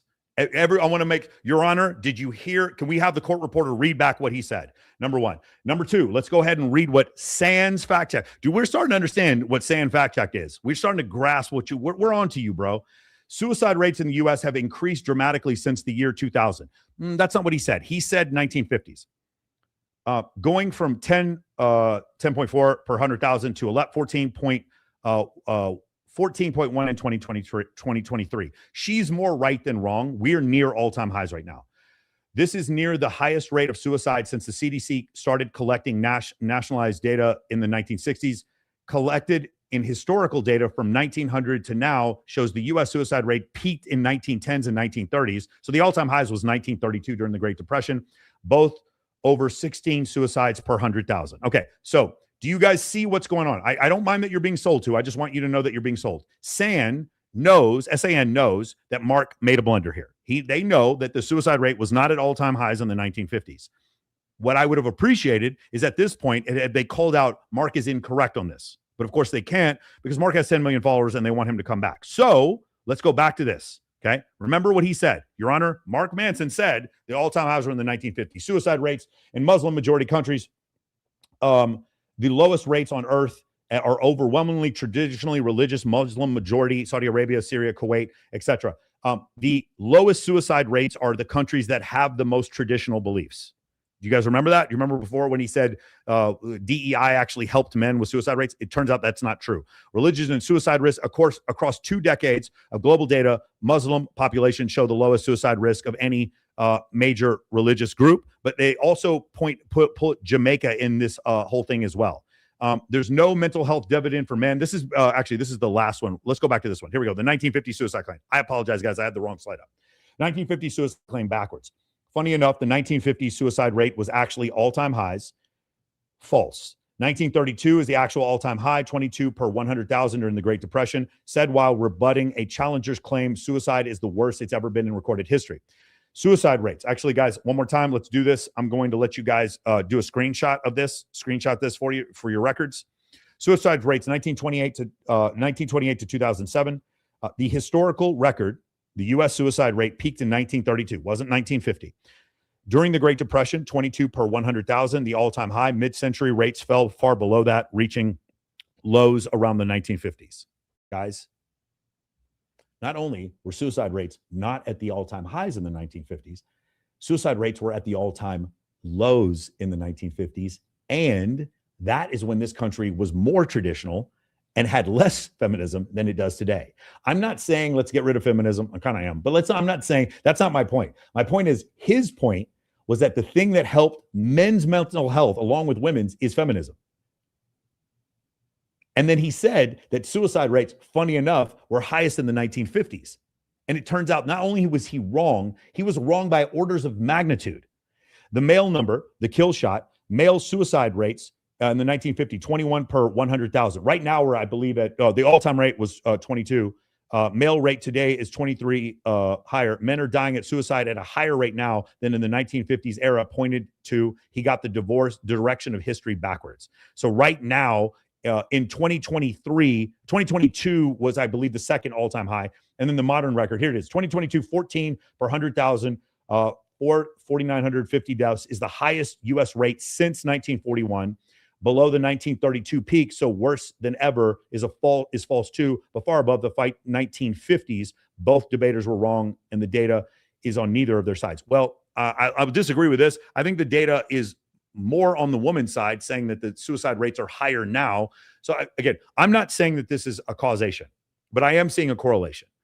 The idea that more feminism creates better mental health for men is a false equivalent, and there is no data to support that. Let me say that one more time. I'm willing to debate any of you on this. The idea that more feminism creates better mental health for men is not proven anywhere, and Mark tried to make that point here. Why does Mark have to try to make that point? Because feminism is one derivative away from DEI, and as we've seen, we've body slammed and dunked DEI left and right during this video. Let's keep going. Let me see. Is that it? And then, okay, yeah, here we go. Next one. Let's go back to the video. So again, this is an opportunity for SAN to have corrected Mark's mistake about the 1950s being all-time highs. This was an opportunity for them to do so, and they chose not to. It's complicated, and I think we both agree that men in today's society are struggling greatly. But when you look at feminism as a 100-year project of women's liberation, equal rights, voting rights, civil rights, I just think it gets scapegoated for a lot of other things. Yeah, well, you can't, because we have different waves of feminism. If we talk about suffrage for women, that's those people. The people who were fighting for women's suffrage back in like the 19-teens and 20s would look at feminists today and be like, what is wrong with you? What happened to you? What? They would not be able to recognize modern day feminists. No, I disagree. There, you've been voted out. Please return to your seat. All right. How you doing? Good. So question, as a male. Again, guys, we're in the third of fourth, right? We're in the third quarter here. Notice the debaters, the skill of the debaters. Let's notice what happens to them. Feminist, aren't you okay with women doing porn? Aren't you okay with? All right. How you doing? Good. So question, as a male feminist, aren't you okay with women doing porn? Aren't you okay with them having high body counts? Or because feminism tells women if they want to sleep around, that's totally fine. Just like you said, so I'm confused if porn is more destructive and feminism pushes that they're allowed to do that. I get there are some feminists, I'm not sure if you are one who's anti-porn, maybe just pro-sexuality but anti-porn. But how can you explain that to me? I'm generally sex positive. People should be free to explore their sexuality as they see fit, I think, including women. I don't think that they should be demeaned or degraded for exploring that sexuality. I get that. Wouldn't you then be okay with women doing pornography then? I am okay with women doing pornography. My issue is the ubiquity and the access that men have to it, particularly young men and young boys. The ease of which a 14-year-old boy can spend an entire day just staring at porn for free. True. Right? Okay, so quick question. Your father. Again, I'm not gonna do the whole I hate porn thing. I'm not here to do that. But my whole point was, yeah, I'm fine with women doing pornography. But the problem is boys seeing pornography. Okay, I'm a little confused how Mark just keeps tying himself in knots. But then again, like I said before, the main culprit of what the issue is has at least partially to do with feminism, and he won't admit it. You are? I'm not. Oh, you're not? Okay. Yeah. Well, I'm a father, right? So I have access to all the internet in my house. If I want to, I can just block it off and not let my kids watch anything like that, right? Which I do. My children aren't that age yet, but when they get to it, I would do that, right? So that would kind of eliminate that. But if my kids go outside or just watch something on TV that pushes feminism or whatever the case may be, or sometimes I've seen them where they're on just kids' YouTube and there's something pops up for like OnlyFans or something. I'm just like, how's this popping up on kids' YouTube, right? Which you would think has parental control on it. Sure. So that's something that's unavoidable. Where I can just put something on my internet that says, hey, anything that has adult content on there, my children cannot see. The first thing I'll say is that, do you think that your kids are going to get around those blocks?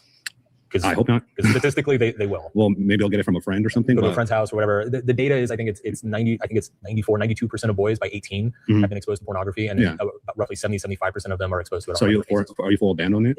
I'm for two things. One is I do think there should be tighter restrictions around it, and I do think there should probably be some regulation around it. Yeah, because you could just turn on camera, have sex, and say it's porn, and pay the woman, and technically she was a prostitute. Yeah. And secondly, I think there should be just a lot of education and awareness built around this. And this is one of the things that I do in my work is just letting. Okay, so one of the issues here is why I do appreciate what he's saying, and again, I'm not going to sit here and defend pornography. That's not my point. Is when he says there needs to be more education around this. Why is it that the majority of people who watch pornography are men? It's not because of a lack of education. People are not watching this because of a lack of education. They're watching this because evolutionarily, this is a mismatch. Men having access to this many images of what's it called, non-contextualized sexual access. It's like the human brain is not ready for this. It was not created for this. So I hear this a lot of times whenever there's a problem in society. What I hear the left say is we need more education on this. I don't know how to fix this, but I don't think his educating men on watching porn is going to fix the problem. Here's what I do think will fix the problem. Having a girlfriend who wants to have sex with you.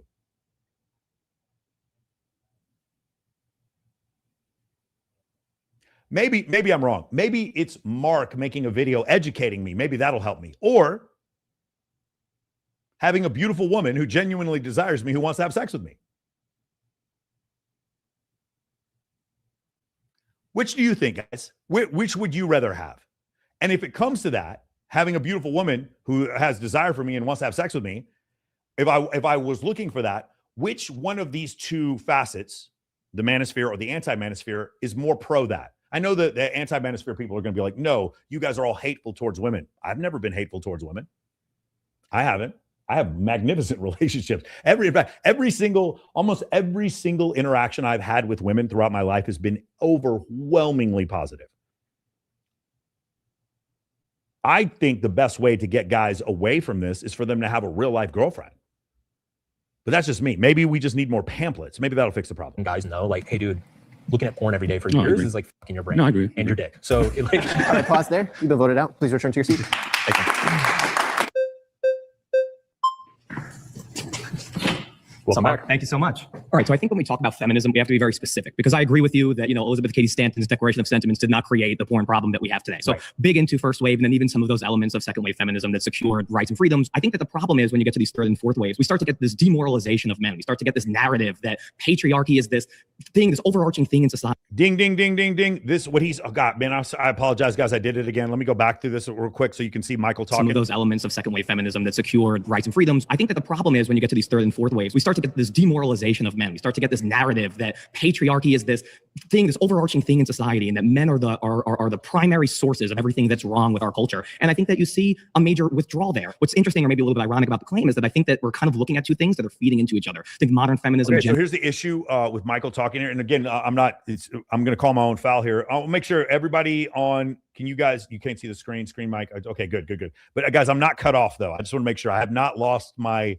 Can you guys give me a 1 in the chat if you can actually still see my live stream? I just want to make sure that I'm still streaming right now. So if we go back to what we were saying before, actually, let me put the chat back up so you guys can see. Thank you, Siege. Thank you, Siege.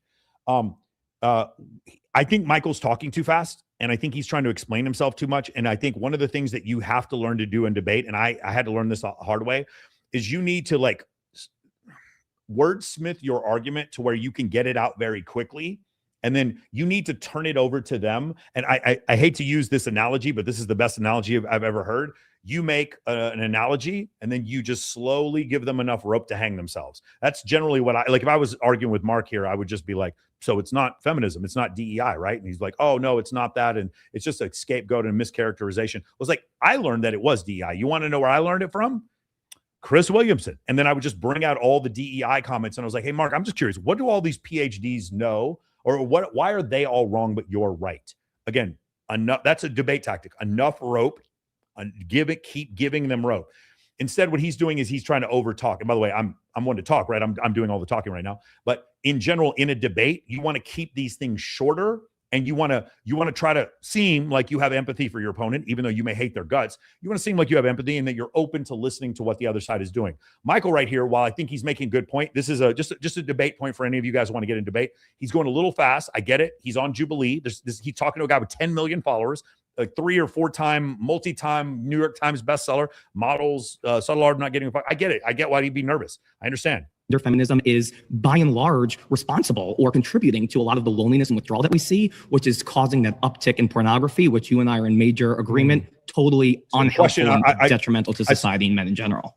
God damn it, I did it again. You had me up until those last few sentences. I think we agreed on everything up until there. I agree a lot of these statements about young boys being told that they are just inherently problematic for existing, right? Like these are all, we're on the same page there. Like that, those things just are terrible narratives to have. Okay, so do you guys see how Mark is sort of acquiescing to like, yeah, sometimes feminism does things that are bad? I just want you guys to pay attention to this point. I think this is going to come later. Again, this is total speculation by me. I'm not saying that I know this to be the case. I think that as this debate went on, there are people that are close to Mark who are heavily progressive liberals who looked at Mark almost like he was agreeing with some of the Manosphere creators. I think Mark went back and watched the video and saw the same thing. And then that's when you saw some of these opinions are detestable or despicable. I think that's where it came from. There's nothing that anyone said was detestable. Hey, bro, can you give me a yellow can? Yeah, nothing. Yeah, whichever one. I don't care. They're all there was nothing that if you guys could point out, I don't care. I'm really looking for people who hate me, hate the stream, hate everything I stand for. What did someone say to Mark that was despicable? Can you guys tell me? And by the way, it has to be multiple things. It can't be one thing. He said some of these viewpoints, while they are despicable, I think it's important for us to have these open discussions. So think about that comment. And I'll show you the guys the comment here in a second. Actually, I can probably do it right now. Let me see if I can pull it up. Go to slides here. We'll skip ahead. No, I do not have it up. Okay, I'll pull it up here in a second. But so go back to this. So he actually says, even though some of these comments were despicable, even though they were despicable, then therefore, everything, we should still have these conversations, even though these are despicable comments. And my whole question about this is like, what did anybody say that was despicable? I thought this was just a complete freaking gaslighting because nobody really said anything that was despicable. So I don't really understand what the issue is there. But what I think actually happened was, sorry, I got sidetracked there. Mark's friends told him, hey, Mark, it really looked like you were agreeing with some of these Manosphere creators. So he needs to do like, a little fadeaway jump shot. He needs to leave this little passive aggressive comment about the despicable things that happen on here. What was despicable? Was it the car analogy? Was that despicable? Was it really despicable? I thought it was funny. He laughed at it. What about the analogy about abortion? Was that the one that was despicable? Killing a million Americans? What was the despicable thing of when he said the viewpoints were? I want you guys to let me know what the despicable things were. Okay. All right. Beautiful. Let's keep going. In the culture. That said, I personally don't think they are widespread enough or ubiquitous enough to really point at them and say, that's the problem. Because when you look at the problems that have been affecting young men and boys, they go back decades. They go back to the 80s and 90s before any of this stuff started. So I think it's a little bit of a red herring. I think it's a lot of political talking points that get a lot of attention, right? It's like we hear about something crazy happening in elementary school. Everybody gets riled up and freaked out. And we're like, that's the problem. And it's not. That's one school. It's a minority case. It's something that hasn't been ubiquitous for more than a few years. Whereas there are like real structural problems and issues that have been going on for. Okay, I didn't bring this up before, and I probably should have. When he said that this has been going on for decades, it has not been going on for decades. So if you want to see the male loneliness crisis, the male loneliness epidemic, go look up the Washington Post. There's a graph that they've used several times. I believe it's from the University of Chicago, which goes over sexlessness in men, and it skyrockets at 2008. I talked about DEI being part of the problem. The other part of the problem is social media.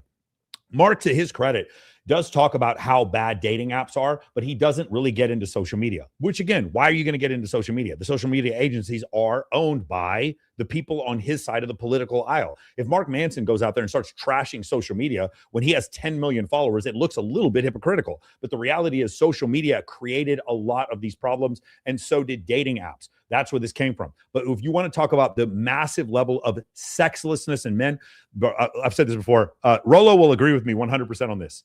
You liberals need to do everything you can to get rid of the GSS.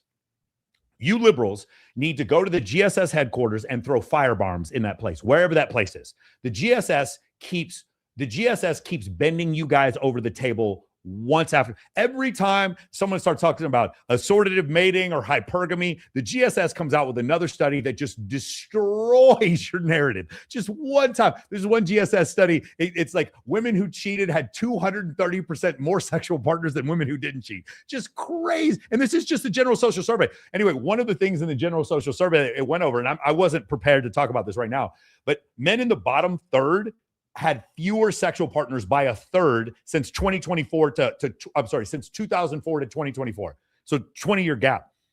Men who were in the top 10% had 30% more sexual partners. So it's like when he talks about this thing has been going on for decades. No, the sexlessness in men, you can pretty much point right to Facebook going on the iPhone and then the front-facing camera and social media causing this problem to happen. You can clearly point out that that's what's going on here. It has not been decades, as Mark has accentuated. And again, guys, if you want, go to StatCloud. If you guys want to go to StatCloud, you can see a lot of GSS data.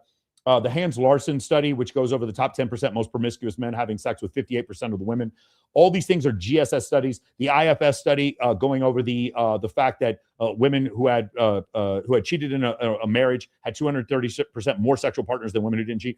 Go over all that data. Again, Mark Manson, Pierce Morgan, Call Her Daddy, Abba and whoever, all you anti-manosphere creators, it's Louis Theroux, whoever, Netflix, you guys need to do whatever you can to get rid of the GSS. The GSS is cooking you guys with fish grease. You guys have every week. I want to disprove anything you guys say. I just go to the GSS and it just destroys all of your narratives like one after another.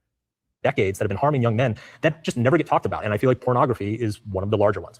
Yeah, so that's really interesting. I think that you made a point prior when you were talking about sort of the shift in the economy that we're seeing, kind of going from physical-based careers to more social-based careers, and that women on average tend to prefer those social-based careers, and that's tend to be where the economy is going. So I'm totally with you there. I think that's one of guys, I have to tell you, I'm being flashed right now. Someone is, and I think her boobs are fake. I just want to let you guys know, I'm an angry manosphere creator, according to several people.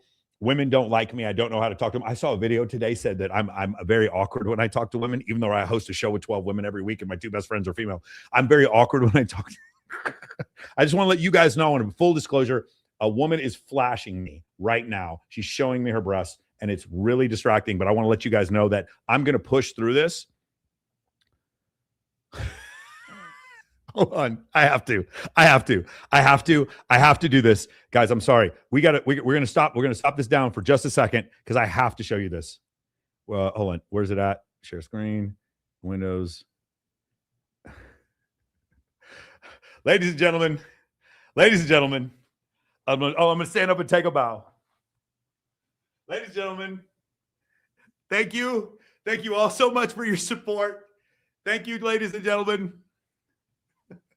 You can see it for yourself. Guys, think of all the horrible things that I said on this broadcast. I have been now suspended on TikTok. I have been suspended. Guys. I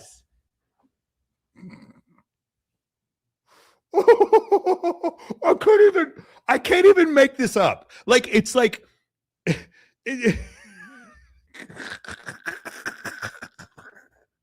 I have been suspended on TikTok. Think of all the horrible, offensive things I've said today. Can you believe I said the detestable things? And TikTok showing their true and total allegiance to free speech and anti-censorship. I can't, dude, I don't even have to write these jokes. They just write themselves. Are you kidding me? Oh my God. I just had to show you guys that. I'm sorry. I had to show you. I have just been suspended on, of all places, TikTok. Because why? Think of all the profanity I've used, all the horrible things that I've said.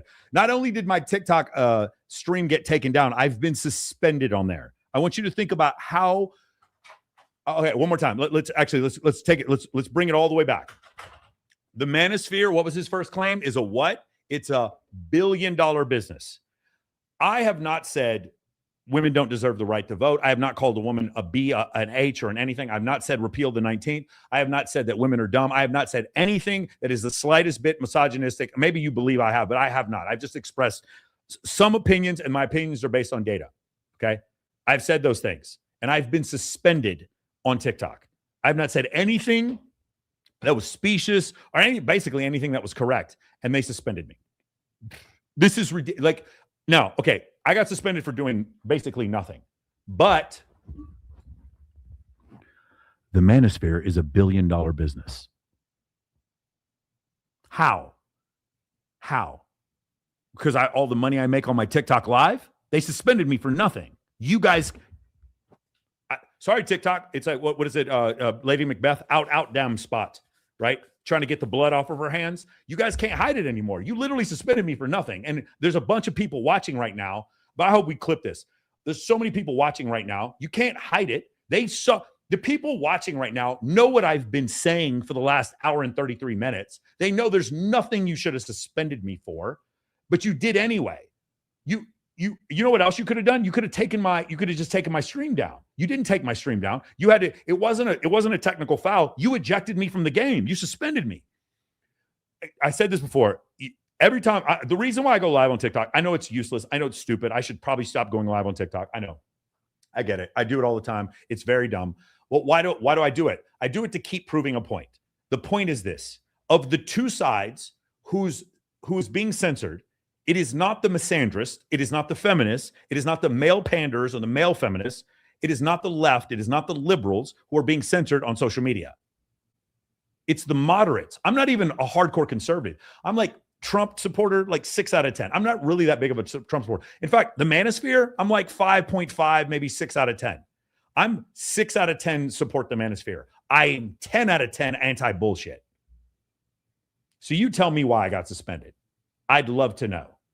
Just crazy, bro. It's just, no. Again, one more time. Had they taken my stream down, no problem. They didn't take my stream down. They suspended me for several days. Isn't that crazy? And like, they can't hide it because I'm streaming on like 9 other platforms right now. What are they going to do? They're going to pretend like this didn't happen? Out damn spot. All right, let's go back to the video. Well, that was hilarious. I couldn't have made that up. I literally could not have made that up. I was like, yo, it's so wild. Okay, good. We are back, and let's do that.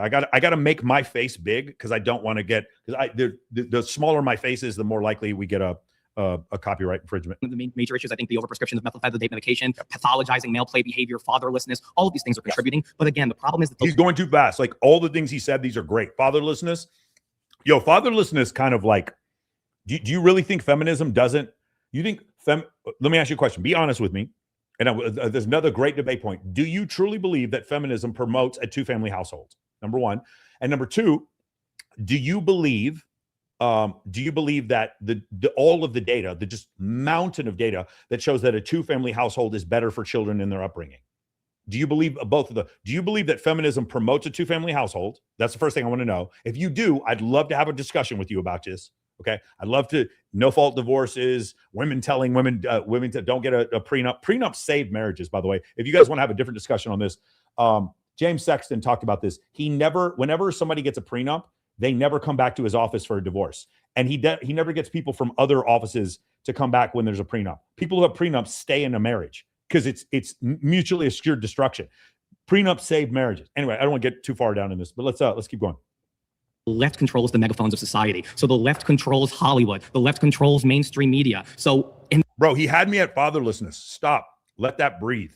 Now he's going into the left control of what I just said. This is what I'm saying. I like this guy, Michael. I'd like to have him on my show. He's going too fast right now.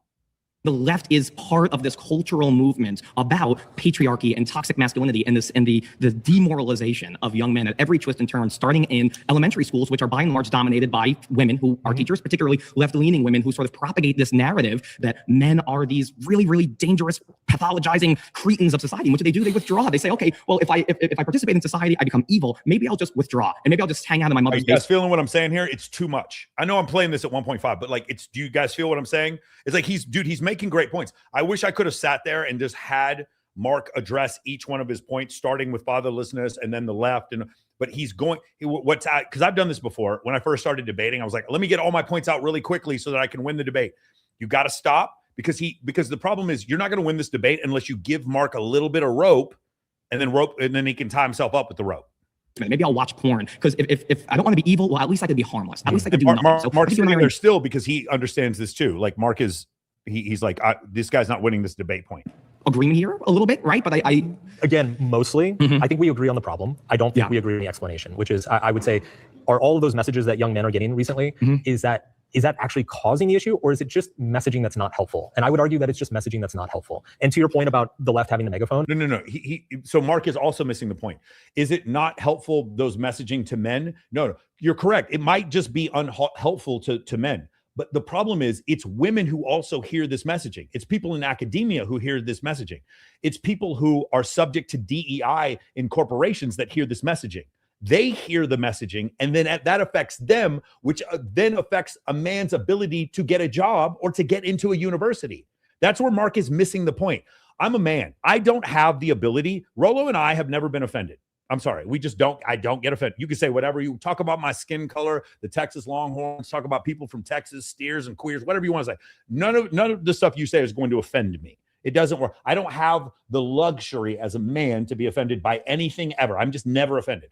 But in this whole situation, when he talks about this, the part of the issue is when they start talking about, well, men are lesser, the future is female. When you start creeping into academia and all these different places, it's not men feeling like they're victims. It's rather the fact that the world around men that men have to operate in to get a job and to go to school and to get into a relationship, that world that they're operating in, those people are being told the same feminist ideology, and it's affecting men's ability to do those things. One of the reasons why I don't have a 9-to-5 job, I started my own career by being a podcaster and being a self-help coach. I'm not regulated. There's no HR department that's going to tell me what to do. If I got hit up with a scandal, I'd probably get more followers. Like I don't have that. But why is it that I had to do all this? Because I had to get out of the military, because in the military, they were saying crazy woke shit to me before I got out back in 2011. I was like, this is not going to work. This is not going to work. So he's missing Michael's point. It's not just that this message is unhelpful. It's that this unhelpful message is going towards people who are affecting the outcomes for men.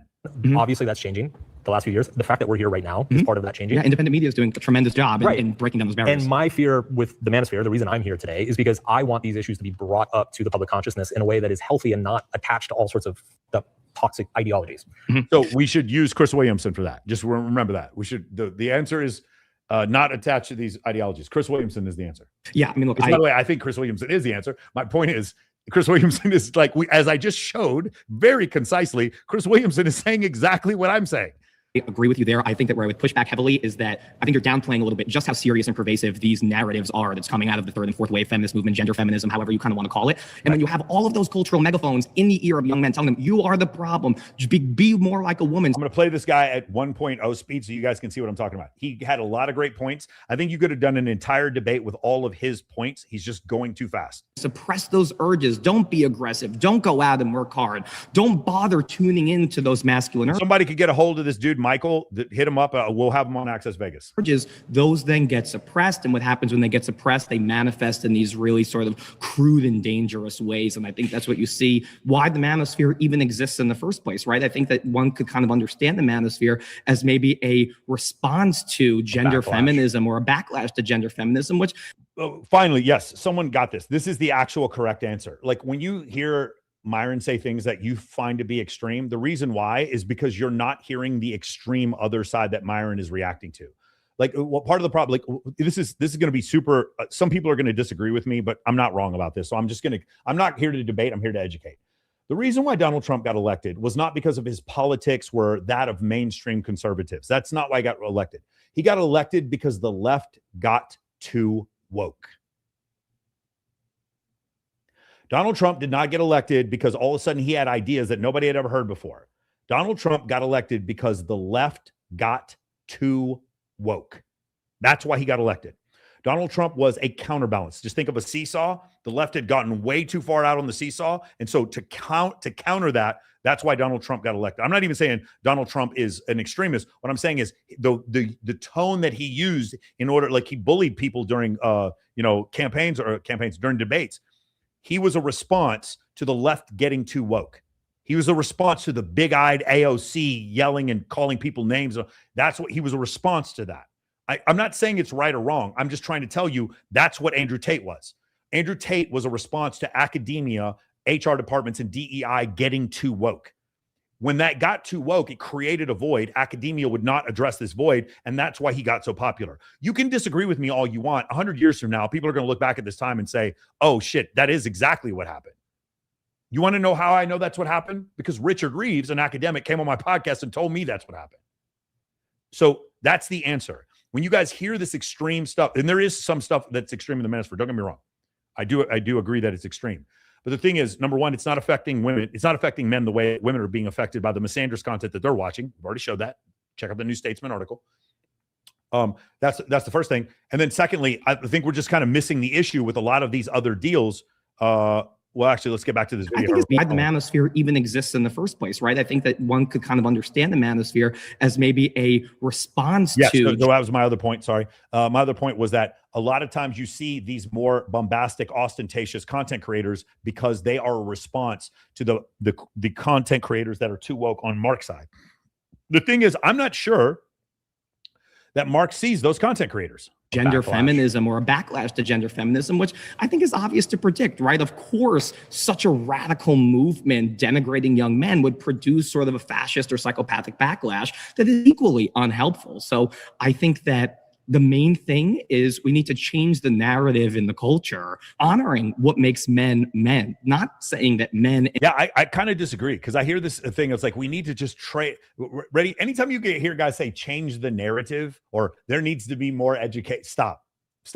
There's no changing the narrative. It's not how it works. Social media companies, they're like utilities at this point. They're not interested in changing the narrative. They're interested in feeding you your favorite narrative so you stay on the platform forever. And the US government is doing nothing to stop them from doing that. The best thing we can do is videos like what I'm doing now. When people say bullshit, you call them out on their bullshit. That's the best thing you can do. You want to change the narrative, that's your only shot. When people say, and by the way, when you do so, don't be disrespectful. If I saw Mark Manson right now, I'd shake his hand, probably take a picture with him. Wrote a book that changed my life. That's why I'm so disappointed by this whole thing, honestly.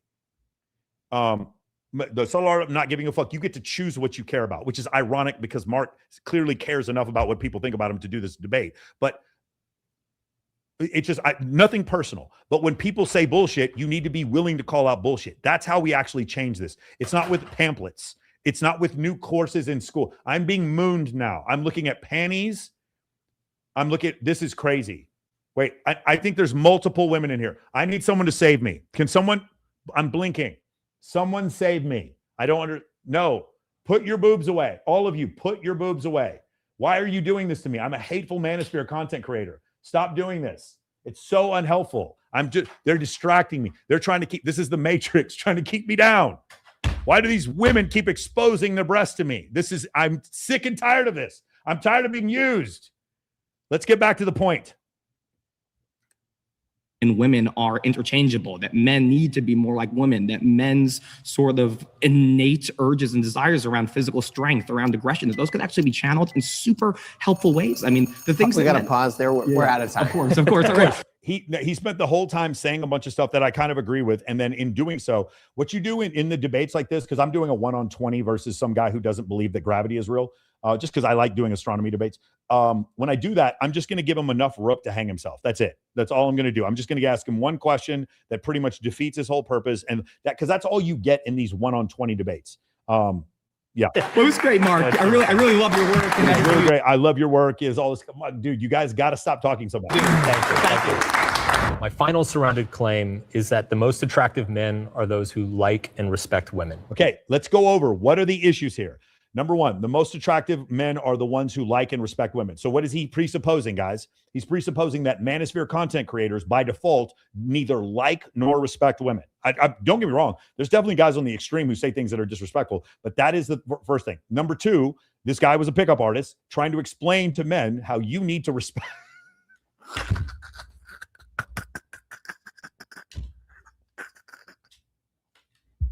This guy was a cold approach pickup artist who had, he said, by his own words, racked up a huge body count, telling you that the most attractive men are the ones who like and respect women.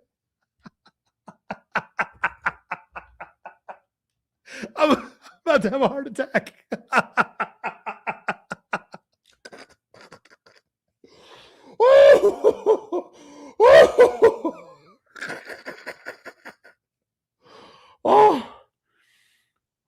God. Yo, I'm not like, guys, you guys know, like Owen Cook, Mystery, they're two of my closest friends. I love them very much. If back in the day, if me and Mark had ever met, we would have been cool as shit. Maybe Mark knows who I am. I don't know. I'm not sure. But my point is, it was like all these. Now, here's the thing. Mark may be saying, I changed. That's how I used to be, etc. You guys, did any of you see the whole mea culpa that Neil Strauss did when he went on Chris Williamson? He's like, hey, please forgive me for creating this pickup community, which then led to red pill behavior. Please forgive me for this. My woke liberal friends are making fun of me. Please forget that I ever did this pickup stuff. You guys saw the interview that Neil Strauss did with Chris Williamson. I'm going to tell you guys a story, and I've told this to Eric before, and I'll tell this guys to you. So Eric von Markovic, Mystery, he stays in my guest room sometimes whenever he stays here. Good friend. I learned a lot from him. Great dude. I'm not a cold approach pickup artist, but I learned a lot from Eric about other things in life. He was here and he goes, hey man, I'm going to go to LA, and I'm going to go see my buddy, Neil. And I was like, and I didn't have the heart to tell him because I knew what was going to happen. I knew he was going to go to LA, and there was no way in a million years that he's been to LA several times since then. I was like, there's no way in a million years that Neil Strauss is going to take a photo with you. It's never going to happen. Neil Strauss wants to pretend like that whole part of his life didn't exist.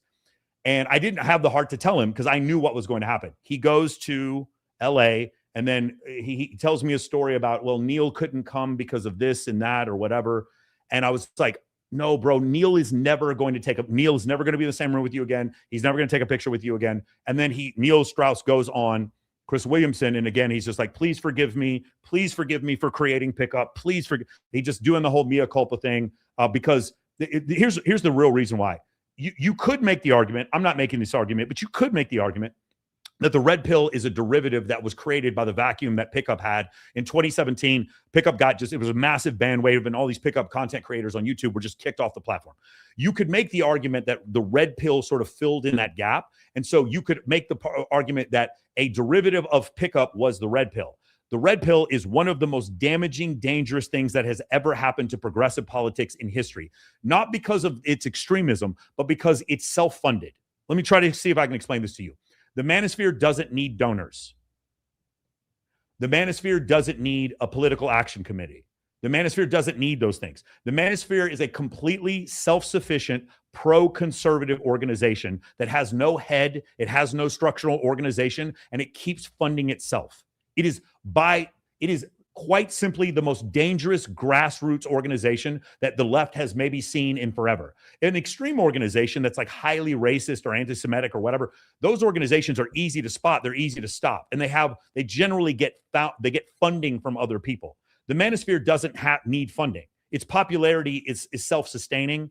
Its funding is self-sustaining. It is literally, it's cutting the head off the Hydra and like 2 more heads grow out. There's no way to stop. You think about all the Manosphere creators that have been canceled, and it's still this big that we're still having these conversations. We're having conversations that are so big that literally we have Inside the Manosphere come out on Netflix, which is a mainstream publication, and then we have Mark Manson going on Jubilee, which has 4 million followers. Mark Manson across all of his platforms has 10 million followers, and he's still talking about the Manosphere.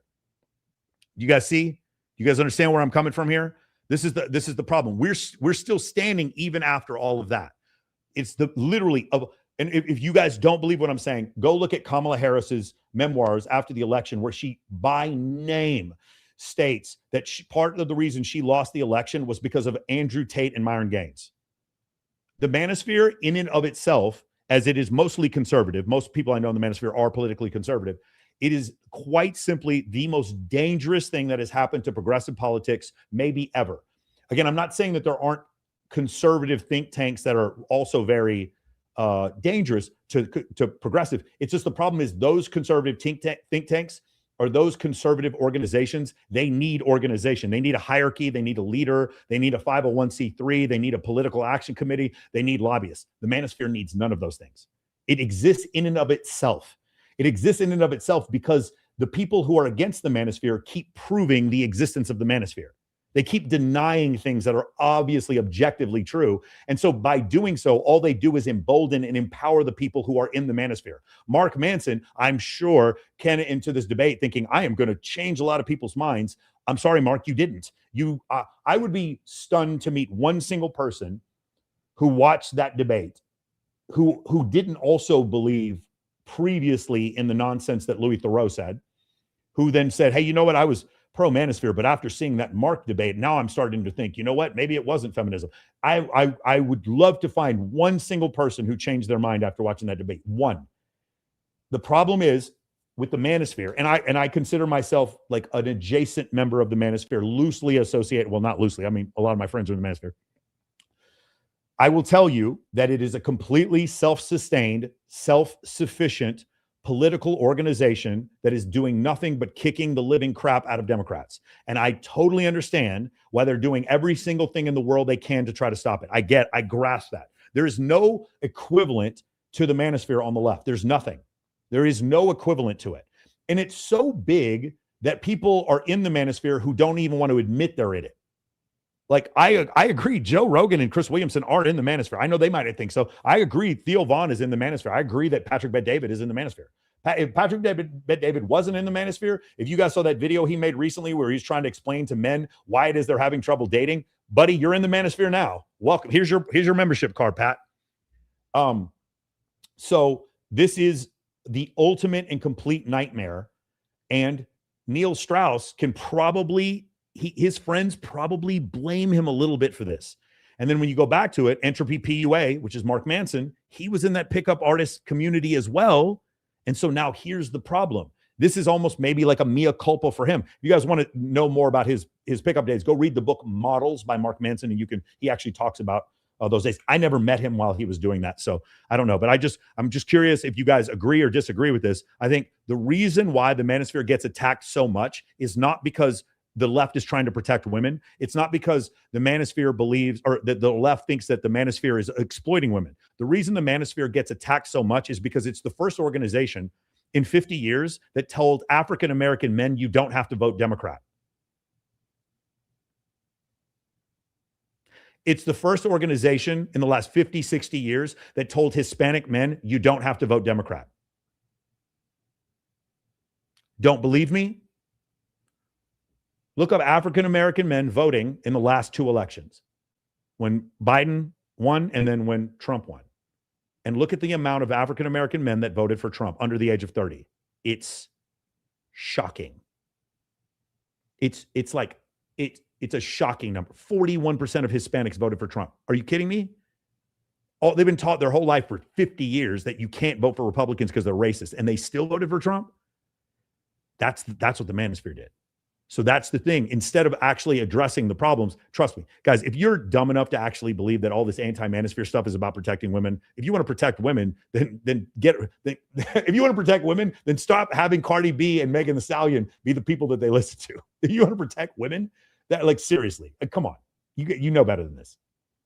If you want to protect women, then hold them, then allow people to hold them accountable for their choices. Just like people will hold me accountable for my choices. I have no problem with people holding me accountable for my choices. If I hold someone else accountable for their choices and that person has to be overweight or a woman or whatever, and I get yelled at, I don't have a problem being held accountable. The manosphere is a almost totally conservative think tank organization, whatever you want to call it, and it's completely self-funded. If you want to know where all of this came from, that's where it came from. I predicted before the 2024 election that Hispanic men and black men would vote for Donald Trump in numbers we had never seen before, and I was completely right. So that's the actual reason why part of this is happening.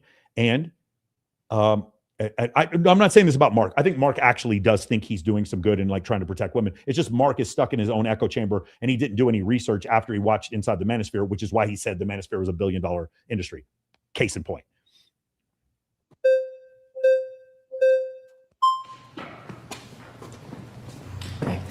Welcome back. Thank you. I think there are kind of two different hypothetical case studies that would show that this isn't the case. I actually wish what I'm about to say wasn't the case. Okay. But there is, we all know the example of the man who is really not a great guy. And, you know, her friends are telling her like, oh, you shouldn't date this guy. But she's just so attracted to him and she's kind of hooked into that. And then the counter side, we know the kind of guys that are really nice, who are really respectful, who are buying dinners, who are getting flowers, who are doing all Again, this is a pretty common manosphere belief. Like, I actually totally agree with him. I wish what I'm about, because I'm about to show you guys some data, including Dr. David Buss's data. I'm going to show you guys some data. I wish this wasn't true. I don't like the idea of thinking that I'm going to have a daughter someday and that she's going to be attracted to dark triad traits. But the response to that is, well, no, it's only women who are immature or women who are looking for short-term hookups that are attracted to dark triad traits. That is not what the data says. And we're going to show that here in just a little bit. So he's going to make a claim that, once again, is not backed up by science. Things, and they're just not that attractive. Right. So no matter how respectful they are, no matter how good they are, no matter how kind of nice they are, and that doesn't mean that there's a continuum of you have to be a bad boy, you have to be a nice guy. I think every good man should be both. You should be attractive, you should be strong, you should be like kind of masculine energy, and you should be a nice person. Right. But these are two different continuums. And so it's not being nice and being respectful and kind of being really polite to women is what makes you attractive. It's actually kind of irrelevant. Okay. Let me introduce another dimension to that spectrum. I would argue that nice guys are not actually nice. They're usually being, they're usually being nice in a transactional. What's this called? If you guys have ever gotten into debate, he's arguing that nice guys aren't actually nice. This is called what? Does anyone remember what this is? You guys write in the chat. This is a technique you use in debate. It's called unfalsifiability. So he's made his premise unfalsifiable, meaning if a nice guy does not get a girl, which we all know most nice guys don't get the girl, if the nice guy doesn't get the girl, it's because he wasn't genuinely nice. Do you guys see how he's made his point unfalsifiable? He's made it so no matter what the answer is, he's still correct. It's a little trick you use in debate, and it's something that he did here. Now, unfortunately for Mark, I have a bunch of data showing that is quite not the case. Yeah. Right? It's like, I bought you flowers. Now, will you like me? Yeah. Let's have sex. You know, and women smell that a mile away, and it's a complete turn off. And obviously, creepy. It is very creepy. I would argue that assholes are also quite transactional, right? And the only difference between the nice guy and the asshole is the nice guy is transactional and very manipulative. Here, let me buy you flowers so I can get what I want. The asshole is like, I'm just going to say whatever I need to say to you to get what I want. And that works, unfortunately, often enough in these kind of short-term relationships. It works in the short term, and it works with insecure women. Okay, ready? It works in the short term, and it works with insecure women. It worked. Now, dude, what a crazy claim. It works in the short term and it works with insecure women. I wonder if there's any data on this. Do you guys think there's any data on this? Let's take, I wonder, whoops. What? Hold on. I slipped on the data. Whoa. Whoops. Oh, hold on. Oh, sorry. I slipped. There was some data and it was just a cleanup on aisle 6. There's a bunch of data here. Let's go over the data. He just said, one more time, guys, it only works on short term. Let's remember his statement, Your Honor. I want to make sure we understand the statement. The statement is it only works in the short term and it only works on immature women. How alluring are dark personalities? Real speed dating. This is from the European Journal of Personality.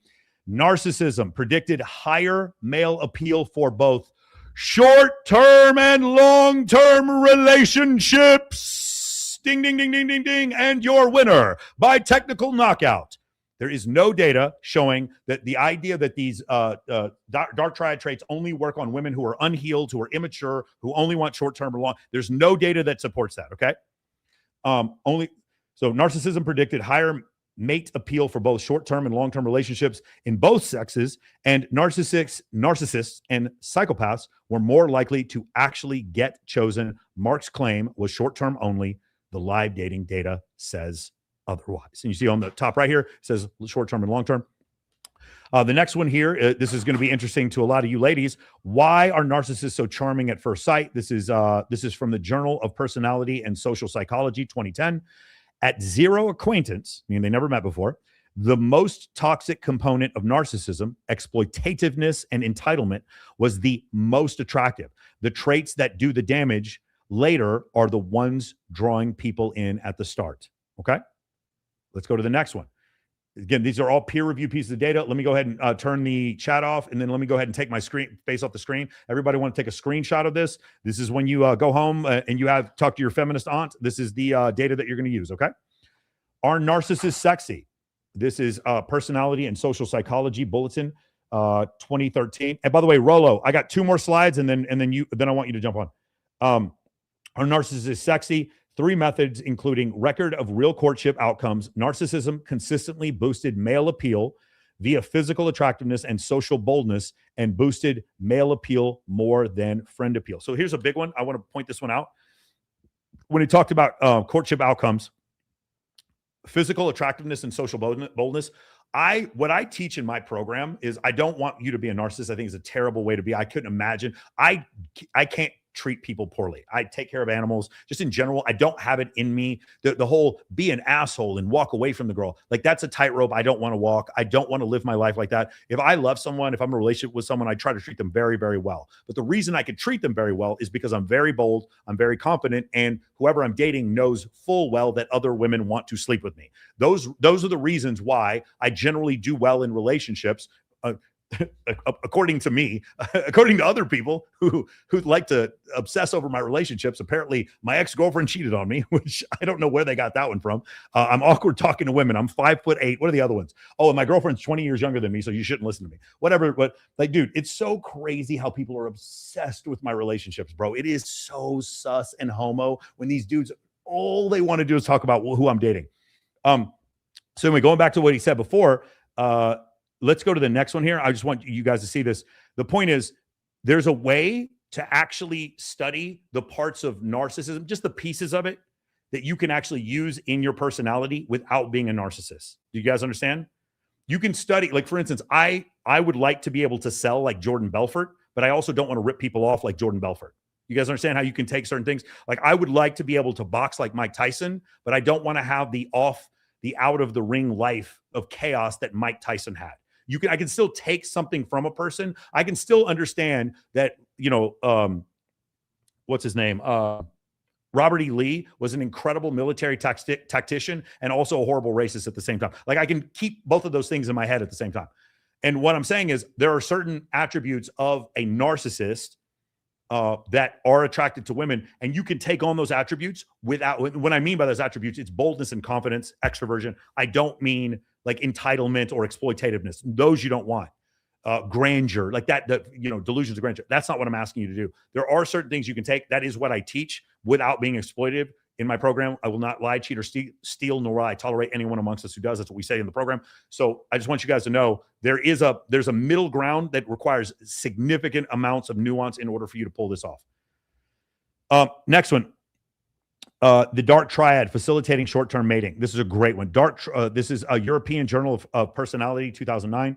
Dark Triad men report more lifetime sexual partners and more short-term mating success. Whatever women say in surveys, these men empirically get more partners. Okay.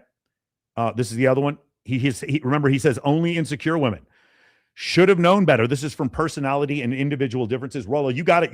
Guys, you got to screenshot these. Rollo, you got to show these on your show. Should have known better. Who's actually drawn to narcissists? This is a study with 146 women from age 18 to 28. The women most attracted to the narcissist male personality had more dating experience. Do you remember what he said about immature? The whole idea is it's the women who are immature, or the women who are unhealed, or the women who want short-term dating. The women most attracted to narcissists. Do you guys remember the Tinder swindler? Do you guys remember all the women in the Tinder swindler were over 30 years old?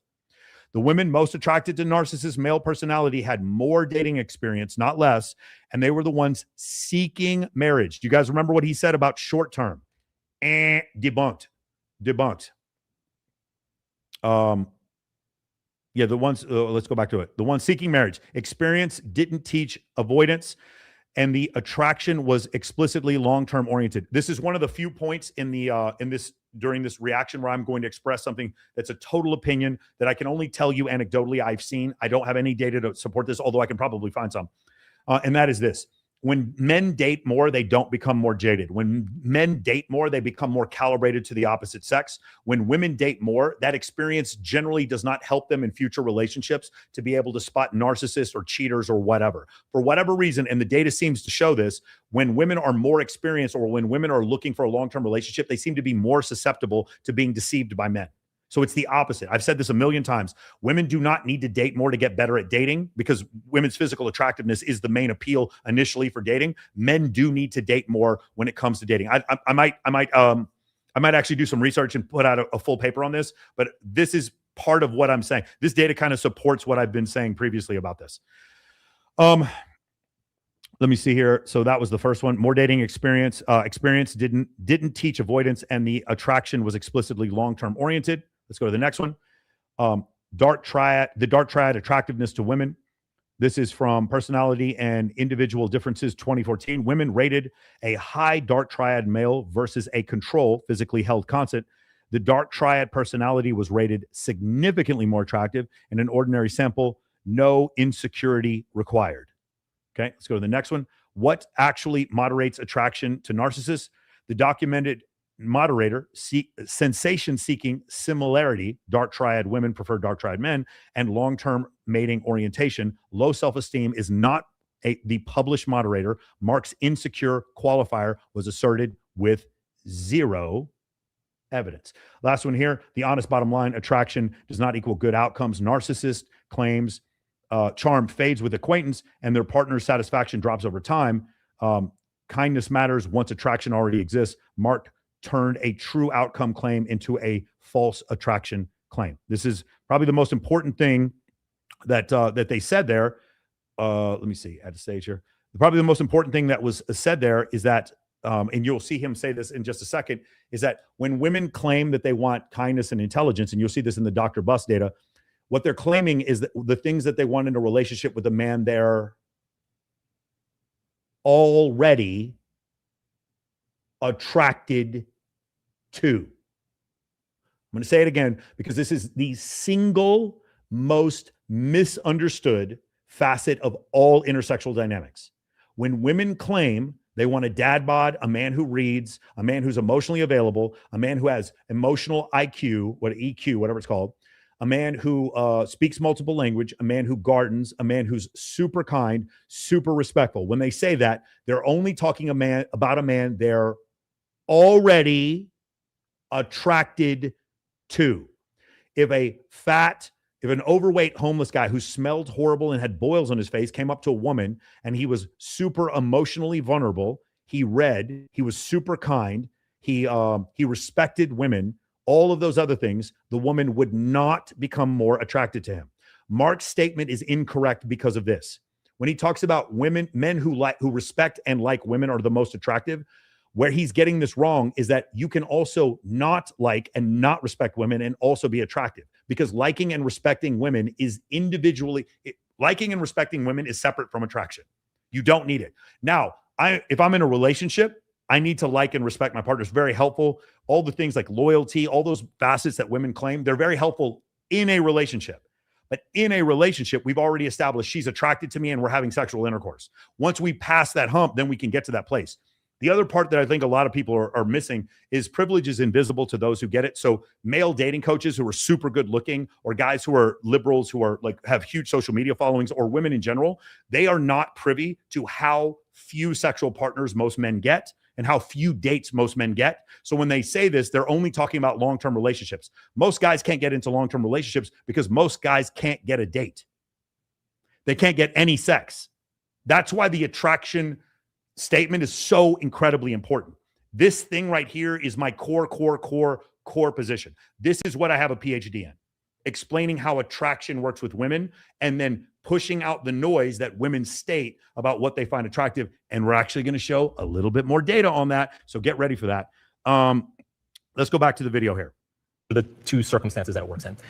There is a third type of guy who is just not transactional. Yeah. And is like, this is who I am. I like you. Mm-hmm. Do you want to go out? And if she says yes, great. If she says no, great. He's going to go find somebody else. Yeah. Those are the most attractive men. Right. So can we agree that your claim is false for insecure women? Not necessarily. Because so what did you just say then about how those kind of asshole guys is effective on insecure women? It is effective on insecure women, but I think also just being a confident, honest man can also be effective with insecure women. But remember, let's point this out. The data clearly stated that what he just said was incorrect. Just want to point that out. Already conceded that. And by the way, hey, you know what I would have loved? Over here on the right, why wasn't there like the little sand fact checker thing that showed all the data that I just showed about narcissism and dark triad traits? It's funny. Whenever Mark says something, that little fact checker pops up to support him, but never to go against him. You guys notice that? Isn't that weird? That those guys are attractive to them. Yes. Okay. Sounds good. Yeah. So now looking at the secure women, we have this third axis of how honest you are. Right. Which is, as we would agree, should be the most important axis of like how truthful you are if you're trying to be transactional. And it is. I wish it were that way. It is. It is. So actually, David Buss, who I'm sure you're familiar with. I don't know who that is. Okay. David Buss is all of you should know who David Buss is. If you follow me, you don't know who David Buss. By the way, when this is done, I'm literally going to send this video to David Buss. I'm sending it to him. I messaged him the other day. Yeah, I'm literally going to send this to Dr. Buss. The godfather of sexual mating research across the world. He's the godfather of evolutionary psychology when it comes to mating. He's done some of the largest cross-cultural studies on what men and women find attractive, what draws them into a partner. His work across 37 different cultures found that women prioritize consistently across all cultures kindness and intelligence above all of other traits in terms of long-term partners. But the problem. So here's the issue. This 37 culture study was to show that certain evolutionary proclivities that people had. It's to show that certain proclivities that people had were evolutionary. The reason why it was a 37 culture study was because they were showing people like Yanomamo tribe in Venezuela, or the Inuit Indians up in North America, or the Aboriginals in Australia. These are societies that don't have access to radio, television, film, and they all had the same beliefs, meaning women wanted men who were able to procure more resources. Men wanted women who had a certain hip to waist ratio. I'm not going to go into all of it, but the 37 culture study, what it did was it found that these ratios and these things held true in Norway and in Mexico and in Venezuela and in China and all these different studies. That's basically what it was. What Mark has done is he's taken a subset of a subset of a subset of a subset thing, and he said, well, then this proves that women want kindness and intelligence. Yes, women do want kindness and intelligence.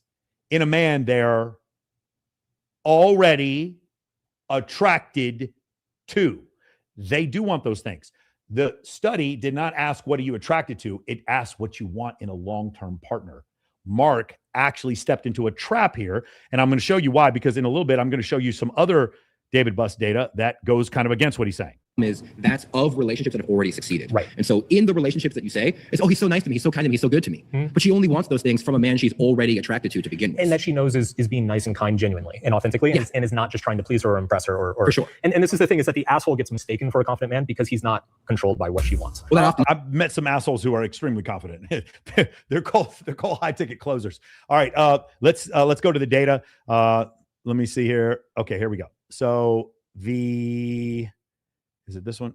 Okay, here we go. This is a really great one. And we're going to use this one more time, guys. I'm going to take the screen off. You guys go ahead and screenshot this. This is one of the biggest ones that I've ever seen, this is why I have a job. The reason why I have a career is basically because of this misunderstanding where women say what they're attracted to, like things like the dad bod, etc. But what we're asking is what makes you want to have more sex, and they're not answering the question what makes you want to have more sex. They're answering the question what makes for a good long-term partner. So here we go.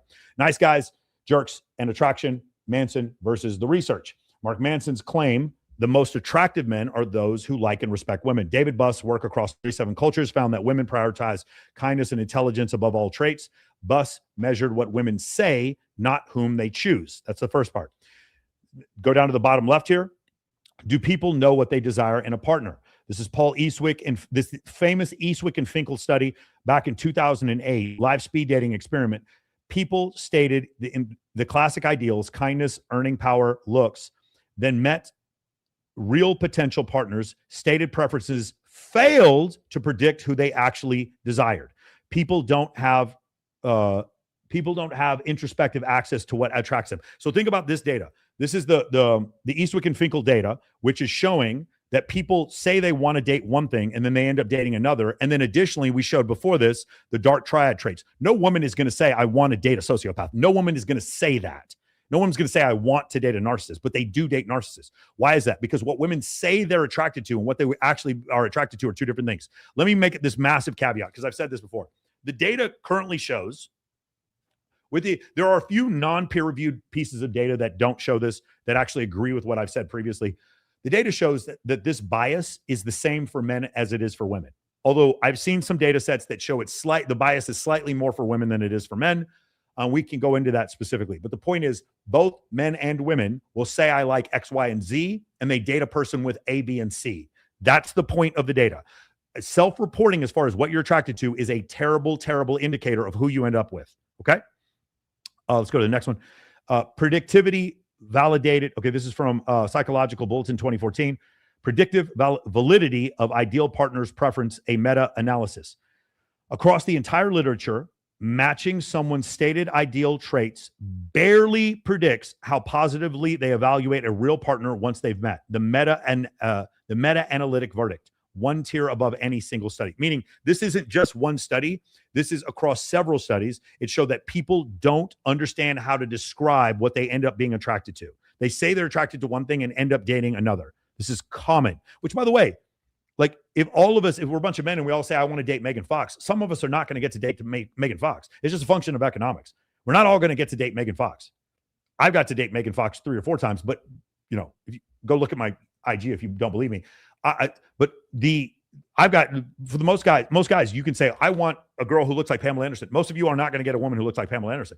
So if that's the case and you're not going to get that woman, then what you prescribe that you're attracted to doesn't end up being who you end up dating. Got it? Last one here. Time levels the playing field. This is my favorite study in the entire world. The 2015 Lucy Hunt study is I have an entire business based around this one study, this Lucy Hunt study. Time levels the playing field. Lucy Hunt, Paul Eastwick, and Finkel, 167 couples who stated dating right after meeting were strongly matched on looks. Couples who knew each other first. Friends before partners show almost no looks matching. Once someone actually knows the character and connection outweighs the looks leaderboard. So one more time, this is one of my favorite studies of all time. This is what they found from the Lucy Hunt study, is that once we got to 9 months, that there was no correlation of physical attractiveness between men and women. Meaning if they were friends first for several months and then they ended up dating, that it didn't matter whether or not the guy was a 5 and the girl was a 10. This is social circle. Getting women from an unfamiliar environment to a familiar environment so that you can have other attributes other than your physical attractiveness speak for you is called social circle. The Lucy Hunt 2015 study proves this with Eastwick and Finkel. Please go check that one out. Read that one over and over again. Any of you guys who are into the stupid fucking black pill shit, any of you guys, looks maxers in general, like it makes sense, but the idea that looks are the only thing that matters, get off that shit. The data does not back you up, and neither does my existence. Let's keep going. Not yet. Almost. All right, let's keep going.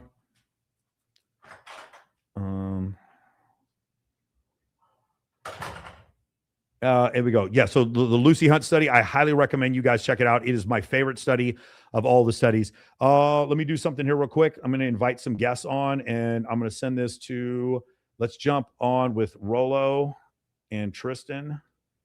Okay, cool. We're through the studies. But let's keep going with the video. Yeah, we got to pause there. You've been voted out.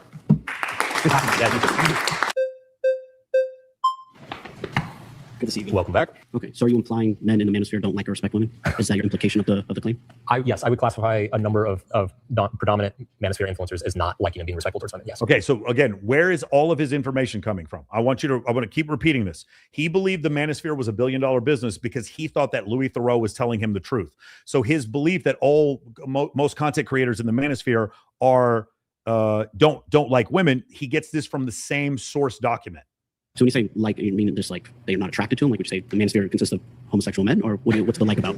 Maybe. In some cases. Okay. I would say like as in genuinely enjoy the company of women without trying to get something out of them. And in terms of respect, I would say like respect for their autonomy and their ability to live their own life, like not trying to control them or domineer them in some way. Okay, so you just say like men and women are just equal in kind of your sense, right? Yes. Yeah. Well, if I say they're equal in value but not equal in capability, does that resonate with you at all? Sure. So okay. So we're going to do this again, guys. I'm going to show you this. This is one of the weaker debaters. I don't know if he's one of the weaker debaters, but this is not a really solid point that he has. Oh shit. Hold on. Before we go on, guys, this is the coup de grace. This is let's finish this off real quick. Men are just naturally more in a leadership role, and that in order to protect someone in a leadership role, you have to have some masculine traits that are going to protect that woman, which sometimes having some type of authority saying, hey, you shouldn't do this, I'm going to protect you in this sense, which doesn't mean you're disrespecting them. You actually respect them so much they want to take care of them. I disagree with that. Men are typically in a leadership role. A lot of women have good. I don't really understand. Throughout history, men are not typically in the leadership role. I'm just going to let that one sit. This is a situation where it's like you've given him some rope. leadership qualities as well. Yeah, well, you say like broadly in different aspects of like business or stuff. I'm talking about just relationship-wise. Women will lead in nurturing the children, and then men will lead in protecting and providing for that family. And in some relationships, it's vice versa. But would you say for the vast majority? So we have to speak in generalities, right? And generalities are usually men are in that leadership role, and that pertains to work majority of the time, right? There's always going to be exceptions, but we don't harp on an exception. I would say the leadership roles, both people in the relationship take leadership roles in different aspects of the relationship. So he can't answer the question because broadly speaking, yes, men are in leadership roles more than women are. It doesn't mean it's right or wrong, but he won't answer the question. I would agree with you there. And if you want to say that men typically take a leadership role when it comes to, say, protecting the family, right? But I don't necessarily think that's always true, and I don't necessarily think that we necessarily extrapolate larger assumptions out of that. Can you give me an example where in the Manosphere a man doesn't respect a woman and you're just kind of... I mean, I just watched the Netflix documentary last night. I mean, there's probably 100 instances of these guys calling women stupid, whores, worthless, saying you have to control them. If she breaks your trust, you ruin her life, that she's nothing without you, like all these sorts of things. And I would classify all those as disrespectful. Again, one more time. Guys, I want you to consider this. He knows that he's about to debate 20 people. And knowing that he's about to debate 20 people, he does some research. He said, I watched the Inside the Manosphere documentary last night. So that's his research. It wasn't to go into Hermes and then have like a metadata analysis of like 50,000 different studies on, a peer-reviewed data. No, it was to watch Inside the Manosphere on Netflix. Netflix was his corpus, his intellectual corpus, his academic corpus for this debate was Inside the Manosphere. He just admitted it himself. I don't have to do any more. Fundamentally disrespectful. Okay, I've got to pause there. You've been voted out. Thank you. Okay, guys, one more thing. I want to do this before we move on. This is really important to bring up. Okay, this is one of my favorite pieces of video content that has ever been made in the history of mankind. We just went over an example of how women will say they're attracted, by the way, men too, women will say they're attracted to one thing and end up dating someone else. We often see content creators trying to explain that Manosphere content creators are unattractive because women say so. I've had several women say that they're not attracted to me and turns out they were attracted to me. I have several friends where women tell me I would never date your friend, and then they end up dating your friend. Frequently, what we find is just in general for human beings, that when people indicate what they're attracted to or what they're not attracted to, in general, we find out that the correlation between that and who they end up dating is a very poor correlation. So we're going to show you one piece of data. I want you to remember all the things. I want you to remember the fact that Mark Manson brought up the idea that women stated that they wanted kindness, intelligence. Women stated that. Therefore, it must be true because women stated it. Ready? 3, 2, 1. Go. A series of women videos of men, and these are just like very brief video clips. And then at the end, they ask these women, "How sexually attractive is this man?" You know, scale from 1 to 7. You know, not at all attractive to very sexually attractive. And then they showed a group of men the same videos of these same guys and asked them a different question. And the question was, how likely is it that this man would win a physical fight with another man? And it was, same kind of scale, like very unlikely to very likely. And then the researchers tracked those men in those videos and had them return 18 months later and asked them a bunch of questions, including, basically how many sexual partners have you had over the last 18 months? Okay, ready? For those of you who are not familiar with this study, I'm curious, what do you guys think is going to happen? So the women chose a certain group of men that they thought were attractive. The men chose amongst those same men which one of these men are the most physically formidable, the ones who look like they're going to fight. Remember the dad bod? Women are saying, I like the dad bod. Men are like clearly disagreeing with that. It's like the reason why men know that the dad bod myth is bullshit is because men who don't have dad bods, we're just having so much more sex. We know it's bullshit. Like we can't, like there is no possibility it's real. I just know I got in better shape and more women want to have sex with me. It's just clear. There's no exception to this. It's just such a crazy, crazy idea that women prefer the dad bod. So according to these other content creators, I see content creators all the time. They're like, well, women said this, therefore you red pill guys are wrong. And we just saw Mark Manson say, well, women claim that they liked kindness and intelligence more than anything else. Therefore, you're wrong about women wanting the nice guy. Women clearly want the nice guy because they said they want kindness and intelligence. And now we're looking at Rob Henderson describe a study where women said these men are attractive and men said these men look like they can fight. So which was more indicative of who had more sex?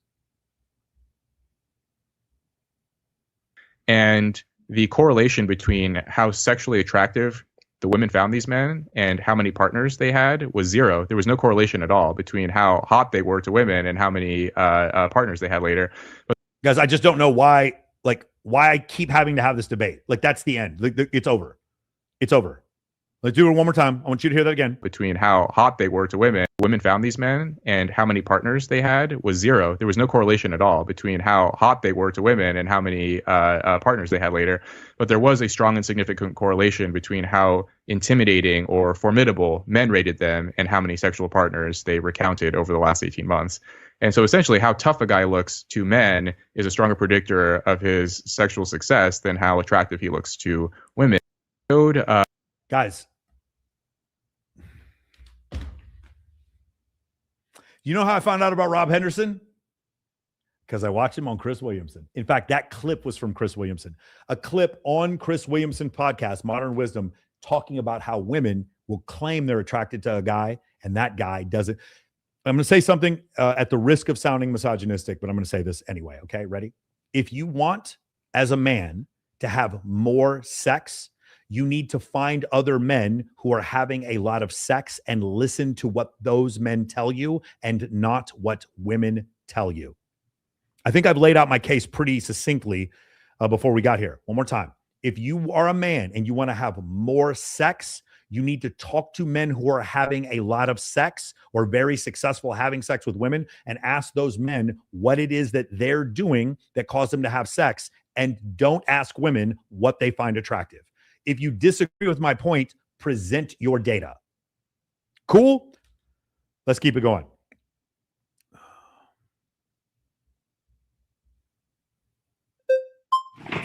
How are you? So I don't actually disagree with what you said. When it comes to hypergamy in society, I saw you mentioned Myron Gaines earlier. I don't necessarily agree with everything Myron Gaines says, but what advice are you actually giving men in society that's better than what Myron Gaines gives them when it comes to combating hypergamy? And just to clarify, by hypergamy, you mean the fact that women tend to prefer men who have more resources and more status. Yes. So I would say that it is true. Women are generally more attracted to men who have more resources, more status. It's just a fact of life. But I would argue that you can make up a lot of that simply through character, behavior, shared values, shared life experiences, and the way you communicate with a woman. But again, you can, but not in the beginning. You can absolutely. All the things he's saying is true. But what he's doing, what Mark is doing, is he's skipping the first part. Mark forgets he's famous. Mark has been married for 12 years. Mark thinks you just walk up to women and show kindness and then they want to sleep with you. Mark has forgotten, and which is crazy to me because he was a pickup artist. He's got to know deep down, he has to know that this is true. What he's talking about is it's like saying, how do I pay my taxes once my business is making 10 million a year? Hold on, Mark. Hold on. Before we get to 10 million a year, how about 500 a month? Can we work on that first? Mark keeps talking about these attributes that work in a long-term relationship when most men aren't getting sex. They aren't getting a date. This is the fundamental problem where, because when you look at what women choose or who women choose to have sex with, it doesn't always paint them in the best light, i.e. the narcissism studies that we showed previously. That's why this is so difficult to watch. When it comes with promiscuity, right? Because if it's a case that men want to get married, you're probably not going to want promiscuous women. And I think promiscuity is bad for men and women, but I think it's worse for women because it causes male promiscuity because of hypergamy in society. A lot of these men are secularists, men. They don't follow any sort of ecclesiastical authority. Okay, we're done. Like, you guys, with all due respect, as soon as he says ecclesiastical authority, I'm not trying to be disrespectful. If you guys want to have this discussion, you can, but this is not a debate point that you would use for a debate like this. This is something, and again, we go, you guys see we're getting near the end of the debate and the debaters are getting like a little bit worse. That's essentially what's going on here. This was the point I was making. John, how you doing? Good, how are you? So I want to kind of clarify our terms. As far as attractiveness, I would say, is it the likelihood of landing that first date, or is it like a successful marriage? I would say both. With I will concede that first date, it's a bit more complex. There are ding, ding, ding, ding. Now Mark even has to concede. He has to concede that getting the first date is very different. Hey, Tristan, Rolla, if you guys want to turn your cameras on, you can. Bunch of asshole-ish things you can do to get that first date, but you don't have to do them. Okay, I agree with that. But what's being preached online is otherwise, and that's what we're seeing as far as like the fantasy side of what women consume, like women porn, is often the vampire, pirate, the 50 Shades of Grey guy. He was a jerk.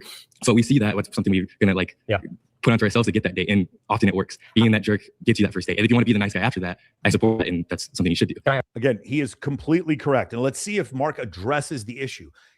like what Mark is talking about being nice and intelligent. By the way, I don't believe women are actually attracted to intelligence. I think they're attracted to competency, and they just see competency as intelligent. If you have a man who makes a lot of money and he talks really good, you think he's intelligent, but women don't know what a man's IQ is. In general, you don't. Like, I know a bunch of guys who are very stupid, who are very good at talking like they're very intelligent. I think in this situation, what he's making this incredible point that I keep trying to make, and I will make until I'm blue in the face, and I will always have a job. I will always have a job as a male performance coach as long as the world never grasps this one idea, which is when women state what their preferences are, they're talking about what they're stating in a long-term partner. They're not talking about who they want to have sex with.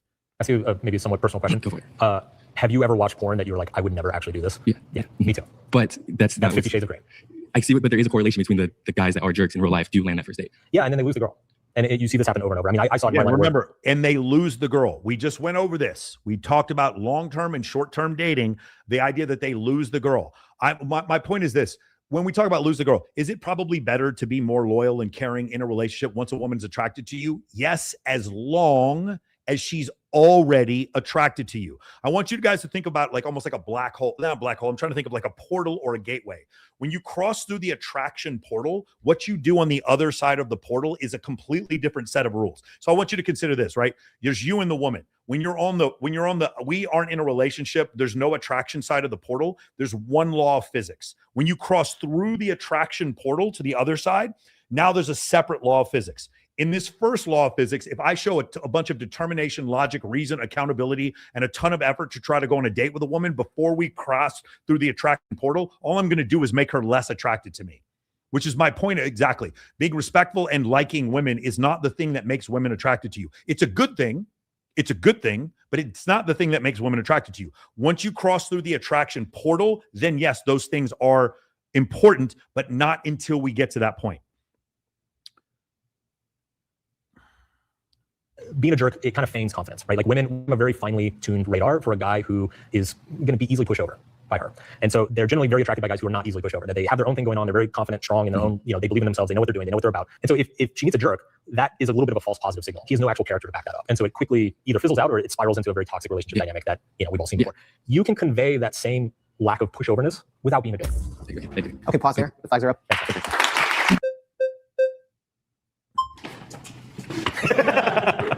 Nice suit, man. Okay, so one more time. Tristan's on here, you guys. Noted hateful Manosphere content creator, Tristan Darshan. Tristan, you there? I'm here. Can you hear me? Yeah. So this is one of the guys who he commented on one of my IG posts, and he was talking about the fact that they actually chose who got to go when. Not to be disrespectful to this guy, this dude in the blue suit I thought was the single worst debater, and he's coming at the end of the debate. I appreciate it. Yeah. Andrew Tate, Coach Greg Adams, Alpharonomy. There's many men in the Manosphere that are spreading a 100% positive message. Women love jerks. That's 100%. You know that. I disagree. What I want to do is I want to go back. Women love jerks. So you know that. I love how Mark Manson has to say, my favorite part of this debate, he's like, well, they might get the girl, but they don't keep the girl. Well, most men aren't getting the fucking girl. Yeah, such a poor argument. Most men aren't getting the girl, but the problem that Mark keeps missing is that most men aren't getting the date. They're getting nothing. The idea that you're telling me there's this way that I can get the date, the sex, and the girl, but only short term, that's better than what I'm getting now, which is nothing. Bro, it's so crazy, especially when you look at it's literally like saying, look, like you didn't win the championship, so you shouldn't focus on making the playoffs. That's literally what he's saying. It doesn't make any fucking sense. Yes. Once again, what Mark is doing is like, hey, here's how you optimize for having a $10 million a year business. And I'm like, hey, Mark, how do I make $100,000 a month? Like, how do I do that first? How do I make $50,000 a month? $50,000 a month. What is that? That's breaking through the attraction portal. Like I said, the laws of physics before she's attracted to you are very different than the laws of physics once she's attracted to you. Once she's attracted to you, you can simp out, brother. If you have a woman who's like super down for you and super attracted to you, bro, you can become the biggest wussiest simp who's ever walked the face of this planet. In fact, you'll see this a lot of times with professional athletes and actors. They have so many attraction triggers in their favor and so many women chasing after them that they can act like a massive blue pill beta, and women are still attracted to them because they have so many things going for them up to a point, and then they end up, losing everything in a horrible divorce. But in the beginning, that does actually work for them. And kind of round this all together. Men have suffered for years. When you think about the gladiator, when you think about Thomas Edison, and the extremity that you need to focus in on. So confused, bro. Thomas Edison suffered. You mean when he killed that fucking elephant in New York? What is, do you guys, Tristan, do you agree with what I'm saying? Like they kind of stacked these debaters to get progressively worse as the whole thing went on. It was like the Rocky Balboa. They're not even stacking the debaters in a bad order so that they get works. They're like putting guys who are outside of the manosphere. Like there was one guy who talked about like an ecclesiastic authority which has nothing to do with our argument at all. They're not even having, like, it's not even the debaters get worse by the end. They leave the manosphere by the end of the debate. Yeah. Because none of this has to do with what we're talking about. Something as a man to create these amazing things that we have in the world. Men have always been extreme. Men have always had a nuclear focus. We have the men have always been extreme. Like you guys see, like this is, again, I would love to talk to this dude. I think he's got probably some interesting ideas. The stuff he's saying now is not part of this debate at all. And he's just making statements with no data to back it up. This is not how you debate. Taking men away from pornography, taking men away from loneliness. What are things that you're doing for these men to take them away from pornography? So I've been writing for young men since 2008. Between 2008 and 2013, I coached hundreds of young guys like all the guys here in the circle. It was my career. I care very deeply about finding young men who are struggling and helping uplift them, because I was one of those young men too at one point. And if you're bringing men together to improve themselves, that's amazing. But if you're bringing them together under the auspices that feminism and women are ruining society, and that you have to control a woman. I'm not now, some of the other guys may say this. I'm not saying women are ruining society. I am saying that feminism has a much, much more deleterious effect on men than he would like to admit. Those are two different. Do you see how he does it? He kind of he fits the pork belly into the bill, into the legal bill. It's like it's feminism and women are ruining society. No, feminism is a problem. I did not say women are ruining society. You're just gaslighting. Have a relationship with her, that you have to be the dictator in your family. You're setting up these men for failure down the road. But have men always been the dictators of their family? Men have always led, and that's what we're missing today. That's why men have always been dictators. Do you guys understand? The thing is, whether or not you agree, part, man. Jesus. Whether or not you agree or disagree, he's losing the argument because of the language he's using. This is the problem. We have loneliness. That's why you have time. Men didn't have time to watch porn years and years ago. That's why men have time to watch porn today. But there's also a lot of fucked up things that we've done throughout history that we stopped doing, right? Like we used to kill people for looking at us the wrong way. We started wars over nothing for most of human history. Like just because we used to do something for thousands of years doesn't mean we should keep doing it. And being the dictator of the family, I would categorize as one of those things. The other thing that I want to focus on, the extremity. You do agree that men have always been extreme. Men have always been laser focused. Men have always needed to be able to put that energy into something. Yeah. Sure. Okay. So I don't even understand the argument at this point. Being one of the leaders of men that are out there, I think we should have 100 more Andrew Tates. Why don't we need more of that? Why wouldn't you want more? You guys see again. I truly think they either film this out of order or they let the last guys, the most extreme guys, go. We need 100 more Andrew Tates. I know Andrew Tate. I don't think Andrew Tate thinks we need 100 more Andrew Tates. That's like, but what is that? That is the clippable thing that we can do at the end so that somebody who doesn't like Andrew Tate can say, Mark won this debate. Doesn't make any difference that he got wrong about the suicide rate in the 1950s. Makes no difference that he said that the Manosphere is $1 billion business. It makes no difference that he said that that being an asshole only works in the short term for insecure women. It makes no difference that he said that having more sexual partners caused you to have a stronger relationship, and there's no data to back that. And that didn't matter. But this one guy, he says, we need 100 Andrew Tates. And Mark trounced him. He took out his sword of male feminism, and struck down this man and his despicable beliefs. Andrew Tate's given that message. I agree with you that we need more voices helping young men. I take issue with the packaging and the persona around it. It's going to backfire for a lot of these men down the road. Okay, but anytime there's a huge gathering, there's always going to be things that backfire. Nothing's going to be perfect. You know that. Sure, but it's also, we should call out the thing that's going to backfire, right? It's like, hey, no, that's a little bit too much, man. Like, let's step back. But how can you call it out if there are men who are benefiting, if there are men who are changing their life, if there are men who were in horrible situations that have learned that men suffer, that men go through things? This is somebody who I can look to and borrow their energy and be able to take something positive from. You can definitely benefit from somebody who is giving you good advice for bad reasons. If you're just have nothing, that good advice is going to lift you up and you're going to have something. The problem is the fact that the advice is given for bad reasons, those bad reasons are going to eventually catch up with you. And so you're going to struggle to maintain relationships. You're going to struggle to build long-term community. You're going to struggle. Again, do you want to know a great way to struggle to build long-term relationships? Be a woman and don't take any accountability for anything that goes wrong in your life. You want to see people who do that for you? Just watch Shira 7 and watch Wizard Liz. They're bigger content creators than anybody he's mentioned. Go watch Call Her Daddy. Go watch MJ Gray. It's never the woman's fault. If you want to do exactly what he just stated in the reverse, just watch Misandra's TikTok content. That's all you have to do. He's making my whole point for me.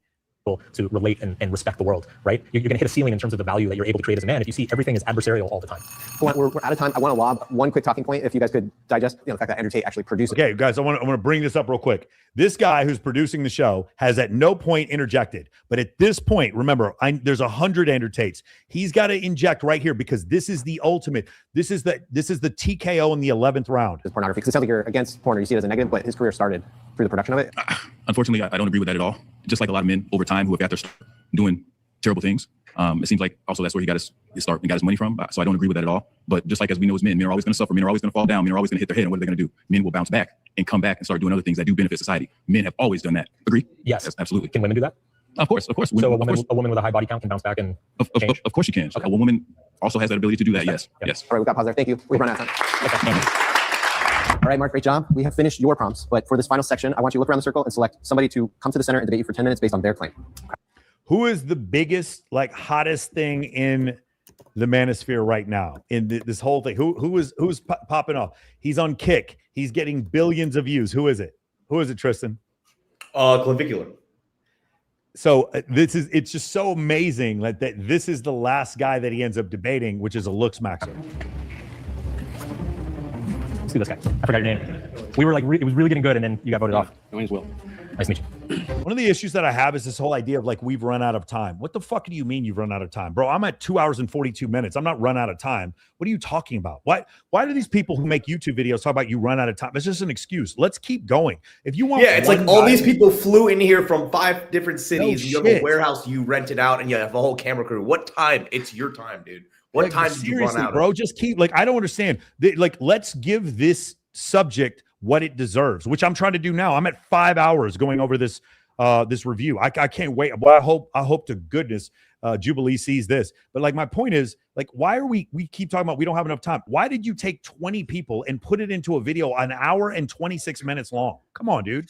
My surrounding claim is that women care more about looks than personality. What makes you say that? All these things that you've been talking about, that you need to be authentic with your partner, your girlfriend, or whatever the date you're on. When you're on a first date, for example, and let's say you're on a first date with a really pretty girl. Right. If she pays you a compliment or she says, genuinely, if she says anything, you already know it's coming from a place of authenticity because this girl probably has 10 dates this week. And she has lots on her plate. She's thinking about a lot of things. So she doesn't really have the energy or to put on a facade. And yes, she does. If she is a stripper, if she's trying to get you to go down her OnlyFans funnel, if she's trying to get money for you, no, this is all incorrect. What he's saying is not correct. I think that most people can sense that. And from what you're saying, women can really sense that if a guy is saying, here's the flowers, here's the reservation, or whatever it is, and they feel like it's a transactional thing. Because for a lot of guys, it is. Most guys are not going on a date every single day. They're going on one date a month with a girl they actually like. Yeah. They don't have options. And so that they when they're actually there, they're so stressed and they need things to go perfectly that they behave strangely. And I think that women can perceive that. Yes. So what you're describing is you need to be this authentic guy that if a girl blows you off, you say, hey, no worries. Yeah. That guy is a guy with a lot of options. And the guy with a lot of options is usually just a really handsome guy. I mean, that's what it is. What would you say about examples of ugly dudes with smoking hot girls? It's such an interesting question. So now you're getting into SMV, sexual market value stuff. So I believe that, obviously everyone has seen someone with status, there's famous actors with beautiful wives or someone who's really rich, every girl wants on the yacht party. I don't understand. He just said what he made a statement and now he's talking about status. I don't understand. Yes, of course, this is the correct answer. And then, you see the guy that owns the yacht, he's not so handsome. So I would say that between these three things, your looks, how wealthy you are, what your status is, whether you're well-known, within the balance of those three traits, you'll get to a certain point where you're acceptable to. Would you add personality and values to that list, to your sexual marketplace value, right? Because people generally want to date people who share values, who they have good chemistry with. That they enjoy. One more time. We're going to go. I hate to do this to you guys because I'm going to keep saying it over and over again. What Mark is asking is what happens once you get past the initial date and the initial sexual encounter, and then you get into a relationship. Remember, Mark is what the blonde guy is asking is what happens over here in this realm, and then Mark is asking, okay, once you pass through the portal of sexual attraction, what happens in this realm? We're talking about two completely different things, but he just won't address this. What is it that makes women sexually attracted to men? Mark keeps talking about kindness and personality. I'm sorry. I'm not saying that there aren't personalities that are occasionally attractive to women, but women respond to status, competency, relevancy, pre-selection. They respond to social proof. They respond to physical attractiveness. All those things women respond to initially, and then you get to personality. You're talking to, right? Yeah, no, I think that having shared values is important for a really long-term relationship. But I think that the reality, how old are you, by the way? 42. 42. Honestly, I wish that I was born when you were born, because I think when we're talking about long-term relationships nowadays, where the women that people my age group are dating, they've been on dating apps, they've been on Instagram their whole life. Right. So they've been inundated with interest from men, truly inundated. Every single day, hundreds of men are requesting to have a date with them, or literally just jump into bed with them right away. And I think that that's created this really warped sense of reality for a lot of women. And I think it's starting to, I mean, I think it's just starting to affect men really deeply. I think we agree on some of this, but not others. Looks absolutely matter. Like anybody who tells you otherwise is crazy. Is probably telling you something. So it looks absolutely matter. They matter most in the early phases, right? They get you the attention. They get you that first date. They get you probably a little bit more leeway on it. Like if you say something stupid or you mess up or whatever. Like looks or status or whatever. That first date, the leeway. Like, do you see how he's hand waving this, bro? Mark, this is everything. Dudes are not getting the first date. They're not getting the sex. They're not getting anything. That's the problem. The GSS data. One more time. I say this again, Tristan. Mark Manson, Pierce Morgan. Caller, they got to get rid of the GSS. GSS just keeps blowing holes wide open in their argument. You're probably going to get more slack if you're a really good looking guy than if you're not. And you might even be right. I will concede that in this day and age, right, where everything's driven through apps and Instagram and everything, like appearance is probably it's amplified. It's at the most premium that it's ever been. Yeah. That said, I think once you get past that first date or that first impression, and especially once you guys see, literally, he's he always has to brush it off and move past it. Once you get, but he doesn't understand we're talking about the whole thing. Once you get past that first date, no, the dudes are not getting past the first date. That's the problem. 2/3 of men under the age of 30 are single. They're not getting the date. You get 6 matches for every 1,000 right swipes on dating apps. They're not getting, he's hand waving this. Yes. But when you get past with the first date, privilege is invisible to those who have it. Most of the guys you're talking to, Mark, don't have 10 million followers. This is crazy. It's so Mark has 10 million followers. Yeah. If you count, all those different platforms, it's 10 million. He's like 4 million, I think, just on Instagram or to like meeting women face to face at a party, at a friend's house, whatever. The value of looks proportionally, the personality comes down. And I think once you get in, say a month into the relationship, it's almost not a factor anymore.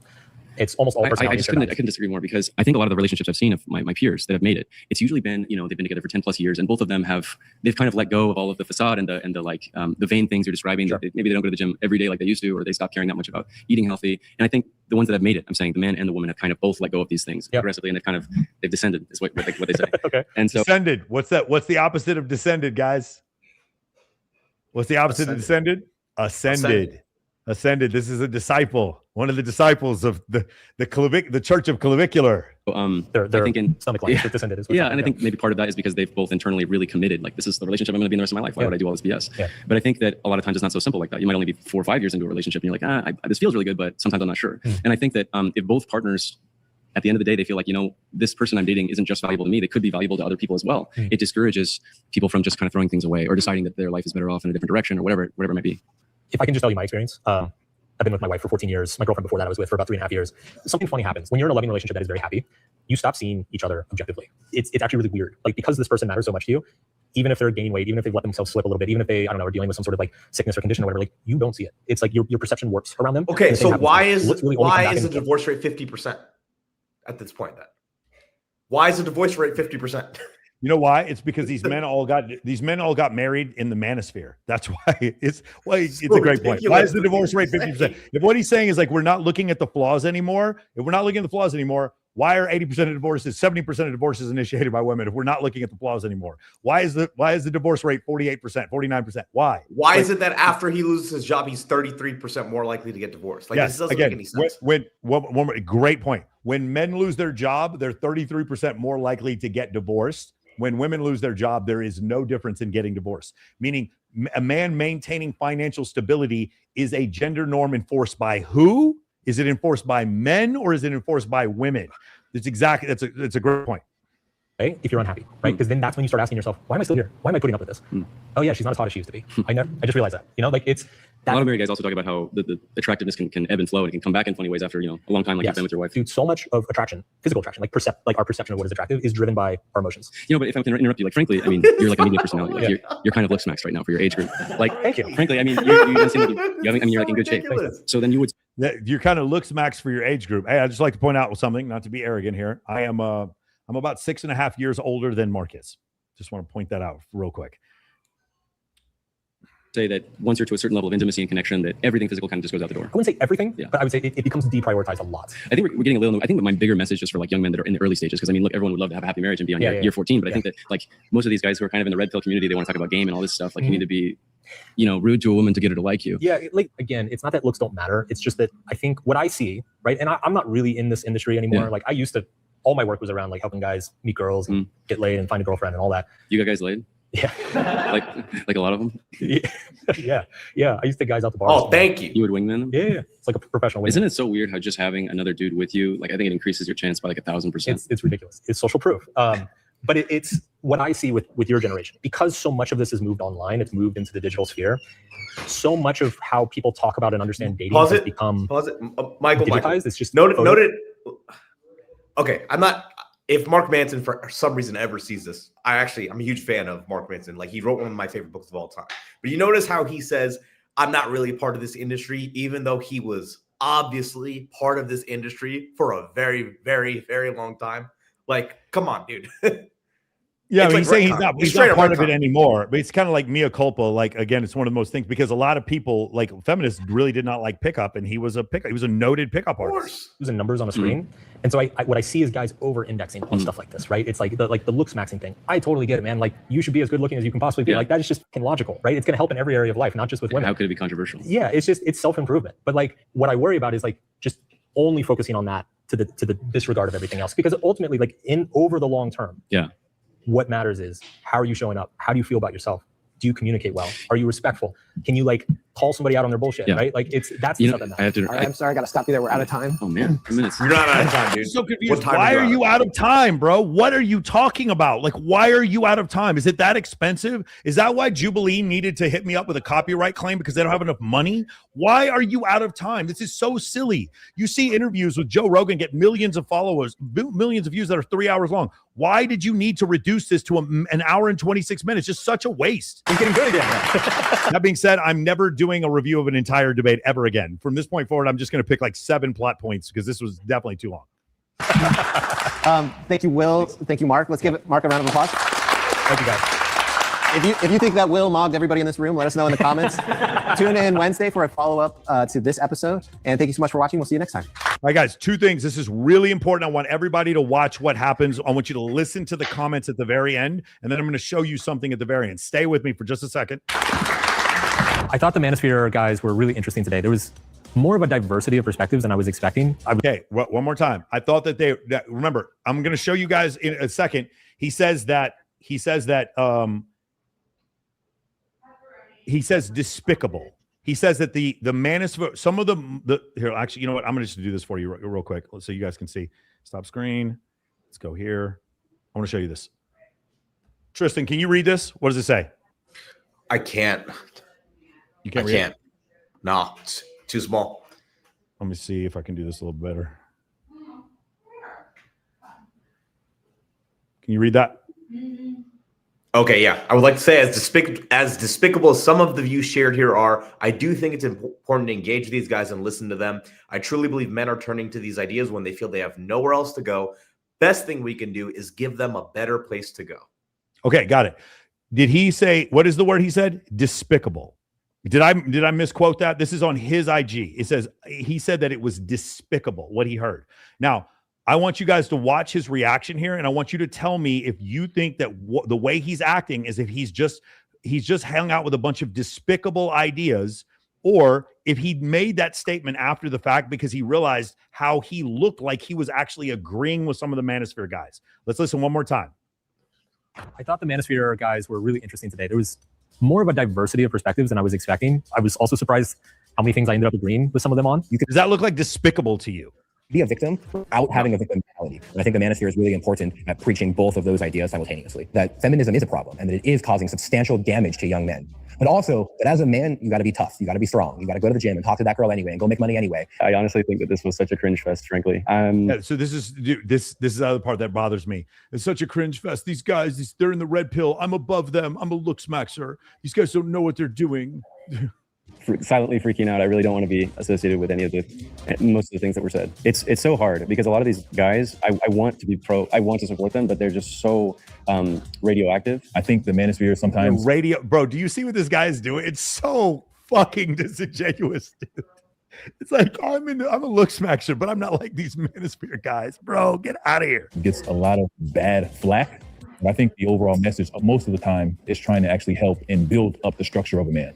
Men, and especially young kids, need coaches. They need leaders. I see why the Manosphere exists because there's just a vacuum of leadership and role models for young men today. I understand where these guys come from and I understand why they feel the way they do.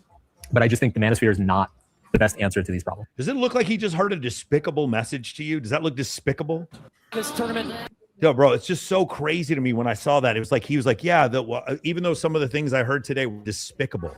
And I was just like, no, what happened was he watched the video after it came out and he was like, damn, I said some nice things about these people. And now my wife and her friends at our when we have our little tea party or when everyone comes over to my house, they're going to be like, hey, Mark, saw that you were hanging out with those Manosphere guys, huh? And it's like, no, I don't like them. I don't like them. These things are despicable, bro. Again, for the guy who wrote the book, The Subtle Art of Not Giving a Fuck, you just showed that you give a fuck because nobody said anything even remotely despicable to you. You didn't need to leave such a passive aggressive comment. Cool. Anything else you want to go over? No, man. Okay, here's what we're going to do, guys. Oh, for those of you guys who are watching, I'm going to drop YouTube. Thank you guys for staying with us for 3 hours. It's freaking awesome. I'm doing this one time. I'm not doing this again. I will react to debates, but I'm not doing 3 hours again like this. For those of you guys watching on Instagram, all these other spaces, we want to talk about what we want to talk about. So we're going to drop this, and we're going to have you guys join us. Any of you guys who want to join us, stay on, but you need to go on Kick or Rumble right now. You need to join us on Kick or Rumble, and what I'm looking for is any of you who disagreed with what I'm saying. No, Michael, it is $1 billion business. No, Michael, I let my girlfriend sleep with a bunch of dudes, and our relationship is stronger.